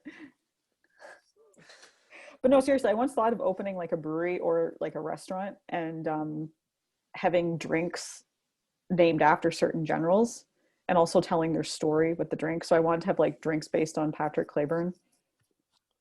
You know, just pick a general, tell the story. Well, I have that Patrick Clayburn cigar, Mary, that I had. That I bought at that place last night. I showed you the tube, remember that, last spring? Yeah. Soaked in whiskey. Right? It's soaked in Irish whiskey. And I got the Lincoln one now. Actually, what do I have? The Lincoln one that's soaked in whiskey. I think that's another kind of whiskey. I forget what the hell it's soaked in, but I'm going to smoke that one tomorrow for the Patriot game, I think. Ooh. I need to get a cigar. Yes, you do. It's been a year since I smoked a cigar, and I'm upset about that. No, it hasn't been a year. It's been since February. February the 8th was the last time I smoked a cigar. Undulations sounds like something you get after eating at Pickett's. Yeah, Andrew, you're probably right. Go to the Lincoln Diner for breakfast. Go to the Pickett's Charge. Go to Pickett's Buffet for lunch. You know, have a whole scarbutic afternoon, and then you go to Undulations for a post afternoon. So there you go. Jen said that Sherman would have to be something with cinnamon in it. Yeah, there has to be Fireball in the Sherman drink. Fireball. My friend Amanda loves Fireball. Oh, I love Fireball too. I love. Oh my God. Yeah, Jen says almost. Yeah, it has been almost a year since that party, Jen. Almost a year since my last cigar. I need another one. Why don't you just get a cigar? You see me smoke them all the time. Why don't you just go get one? I don't know because I don't know where to buy them in my fucking town. I'm not going to go to like a convenience store because they're going to be shitty cigars. There used to be a cigar shop in my town and it closed down. You don't have a tobacco place somewhere in your town? Oh, I mean, really? they sell cigarettes at like corner stores and stuff, but like the cigars would not be that high quality. if you go, you'd be surprised. If you go to like the liquor place, I bet you they sell cigars there. No, they don't. They really don't. No, they don't. No, we don't know. Like the Lickbo is just liquor. And then like tobacco is sold in like convenience stores. Yeah, like just like convenience type stores. And it's got to be like behind lock and key and all that. Like we have really strict rules about selling tobacco here. Next time you stumble in one of these stores, just video me and we'll get you a cigar, because you got to because there's nothing better than a good cigar. Nothing better. Wow. Nothing I'm better. actually kind of like, but then part of me is thinking I wait until you and I meet up in Gettysburg and smoke a cigar in Little Round Top. I'll get you a good one. I'll get you going. Oh, I know. Jesus Christ. But there's some good tobacco places in Gettysburg. There's that place right by the Diamond. This Getty's Gear where they have that. There's another place that's right across from Jenny Wade, but the guy's a little weird in there, but they have some good cigars in there. I mean, he just is. It's like one of those, Christopher says, call it Dear Atlanta from Sherman. Leah's probably Robitussin. Leah's probably Imodium. Andrea, if you really want to get... Yeah. Ryan, peated whiskey with smoke for Sherman and Islay whiskey. No, I don't have a tinderbox. Leah's What's probably tinderbox here in town here? In Tennessee, it's illegal to sell anything but liquor in liquor stores. Yeah, it's the same here, Jim. And all our liquor stores are government owned as well, like by the Ontario government. I was in Nashville a year or so ago for the weekend, and we couldn't find a place to buy beer. We were right down to the Capitol Hotel, Jim, right in Nashville, right across from the state capitol, and we could not find a liquor store. We ended up just going to bars. It's weird. That's sad. Although Broadway, you can't find beer in Nashville. You got a friggin' problem. There's so many places to go, but we couldn't find like a Packy or a Lickball or something like that. Speaking of Nashville, one of our listeners this morning, Sherry, who I was telling you about, she was really nice and said that our Franklin episode inspired her she wants to go to Franklin now. I want to go to Franklin. I know there's not much left of it. I mean, there's not a hell of a lot left because it's, whatever. But there's a lot of really cool. Like one of my bucket list items on the Civil War, admittedly, is seeing where Patrick Cleburne fell. Like I want to see that. Yeah, that'd be cool. I mean, that'd be cool. I've been to, and I want to go to obviously Kennesaw sometime. I do want to go to Richmond because he fought there and kind of do like the whole tour thing, I guess. And I love going to places where Sherman was too, and obviously Howard. Howard. I don't think Sherman was ever in Boston. I don't think he ever made it this far northeast. I don't know. He was in New York a lot, so I bet he made the trip to Boston at some point. Probably for like a Sox game, probably. Would he have been a Sox fan?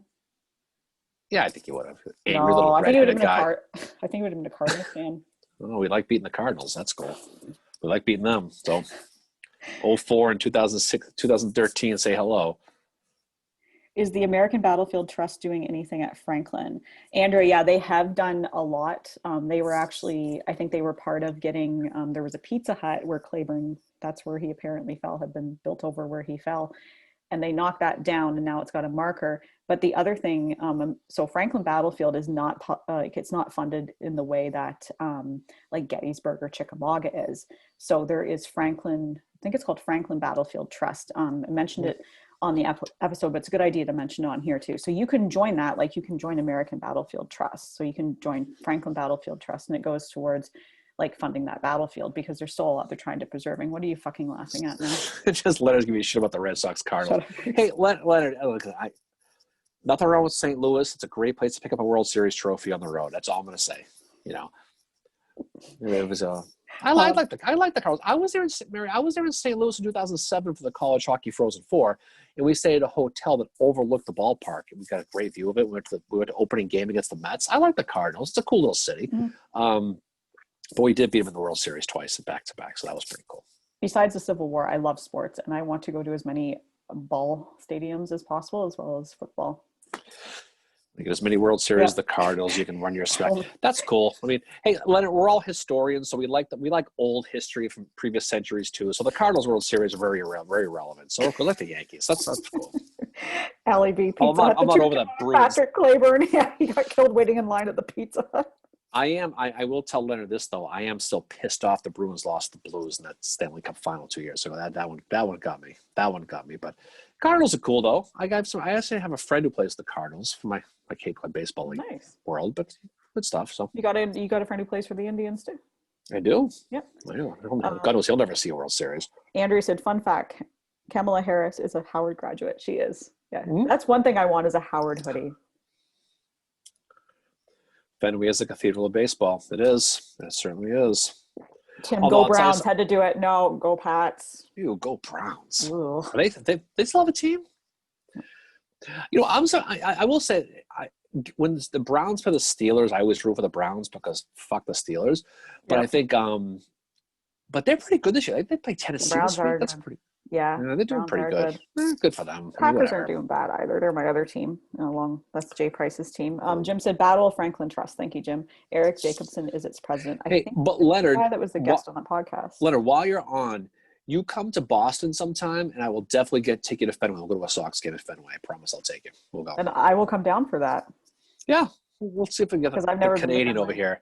Yeah. But either way, we'll definitely take you to that. Oh, fuck Bill Belichick. There's blasphemy on this wall, Mary. Cuthbert. You know what, though? Sports interest. One day you'll have to explain Abner Doubleday in baseball to me. He did not invent baseball. Ray doesn't know the story. He threw a good curveball, though. Tim, I'll be honest with you about Bill Belichick, right? If the Browns didn't sell to Baltimore in 1995, the Browns would have won Super Bowls in the late 1990s. There's no question. They were building that.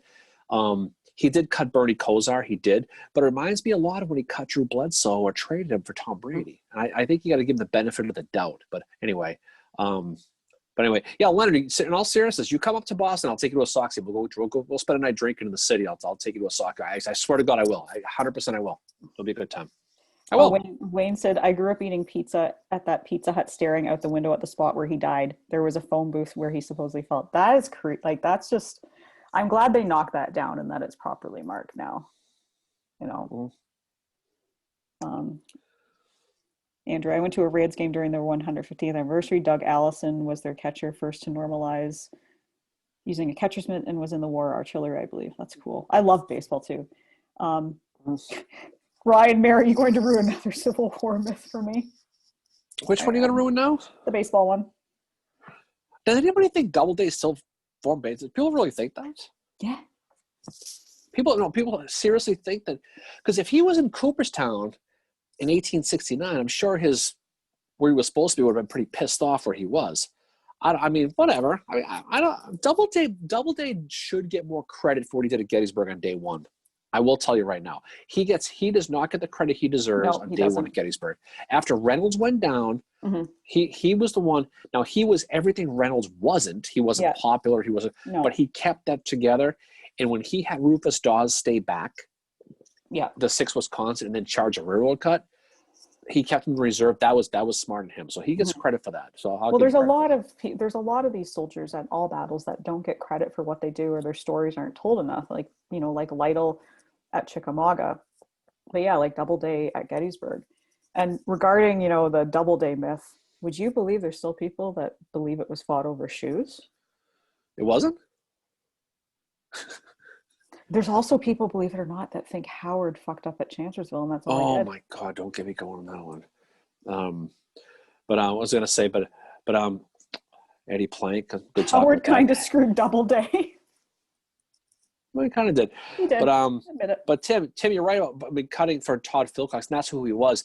But I think there was a lot more to it than that. I think he wanted a guy who was going to be young. It does remind me a lot of the Bledsoe thing in 2001 here. It was. I think the Browns, which I'm going to guess you're a fan of, which is totally cool. Fuck Ohio though, but I think he would have really built something there. I mean, they were going to draft Ray Lewis the following year. Don't forget, the Browns' last playoff win was against the Patriots in 1995 against Bill Parcells against that team. And was Bill Belichick coaching him during that? He was coaching the Browns that time. That was and he was building something, and he took that philosophy that he had in Cleveland, brought it here. Now, he got lucky with Brady, admittedly, but they built that 20-year dynasty based on the philosophy he had in Cleveland. It's too bad. I think if they hadn't moved to Baltimore, Belichick wouldn't have come here. So thank God for that. But I think Cleveland would have been a dynasty in the early 2000s. That's my opinion. Jen, dude, the American Civil War is the battle of egos. I swear it is. Well, we talked about that. The whole thing's egos. The biggest was at Chattanooga between didn't I say in the podcast something like, they needed to get out a ruler and just fucking measure Grant and Hooker. Well, don't measure Claiborne. He wouldn't have to know. That's why he fought so hard. He drove that big car. Claiborne drove a Cadillac. He did. With the horns on the front. Probably had a couple of guns on his back. With a pimp hat. That's why he's in the Confederacy, actually. He had the big Confederate flag, too. That's exactly. Now we know why you fought for that. It all makes sense now. But Doubleday does a lot more credit at Gettysburg. He really, really does. And he got replaced by Newton because he should have taken over the First Corps with Reynolds, but he got bumped for John Newton, which is really too bad because Doubleday really got screwed, in my opinion. Jim, Harry Heath was looking for a pair of nice 6-inch red stilettos to send home to his wife. They were also looking for Legos, as we discussed before. We talked about Christopher that. said someone needs to make a graphic novel with Heath coming out of Gettysburg with Gucci shoes. And Legos. A.P. Hill with this big bandage on his head.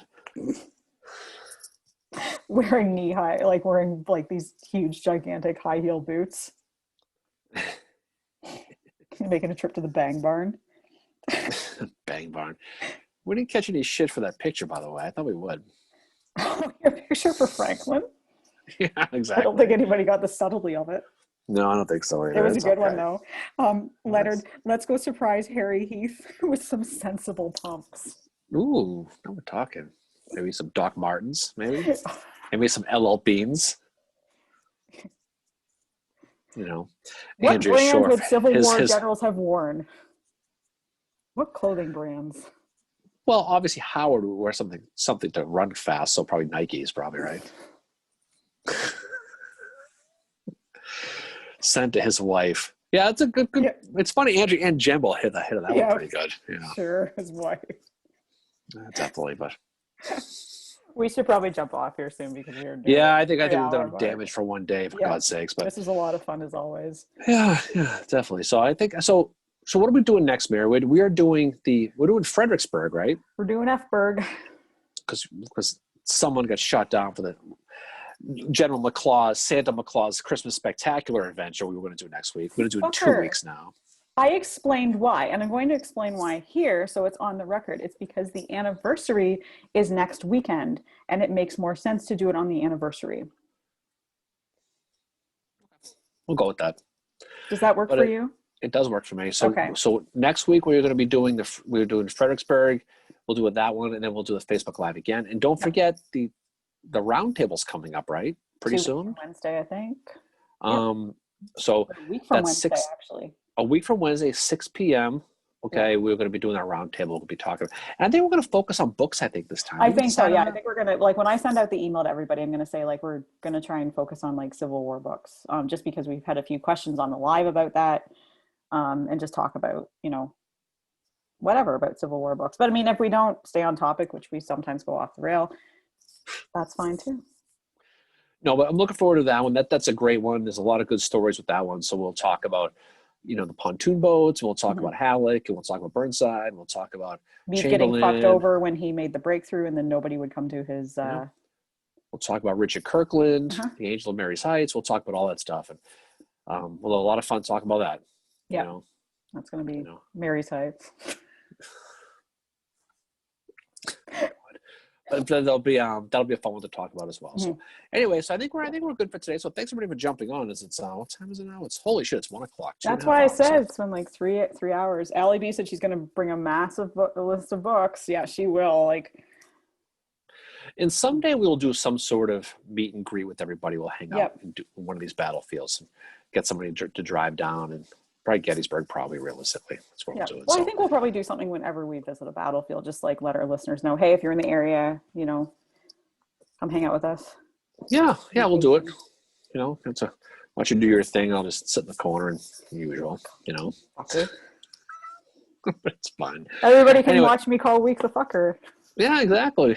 As you do all your autograph signings and photos, and I'll just sit in the back and just fucking play with myself as usual. But it's fine.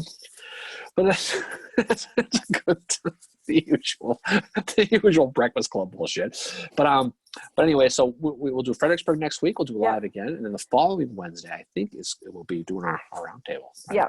Yep. And then that's the week we're going to do our Santa Claus episode, and then we will have either 1 or 2 more episodes about the March to the Sea. Yeah, well, because as we get to the end of December, we're going to talk about that. So that'll look forward to that. So hope everybody enjoyed. If you haven't listened to the podcast yet, please do, because it's I thought it was a really, really good one. And yeah, Leonard will bring Mayor some crackers. Tim, nice to see you. Weeks of it. Mayor's the star here. Bye, kids. Tip your waves. Bye, Andrea. Oh, Tim, trust me, Tim. I know Mary's a star here. I figured that out a while ago. No. She knows that too. No, I don't. It's okay. I'm happy to be the Robin to her Batman. I've said it a million times, but it's okay. No, anyway, that's how I feel about you. You know more about God, than anybody else I know. Sure, he's sandbagging. But in any case, but we'll catch up with you soon. So Andrea, gonna tip your waiters definitely. Yeah. So appreciate everybody jumping on with us and spending your Saturday morning with us. This is always a lot of fun, and we will do this again next Saturday. So we will talk about Fredericksburg. So Mary, again, the pleasure was all yours. It's awesome. And we'll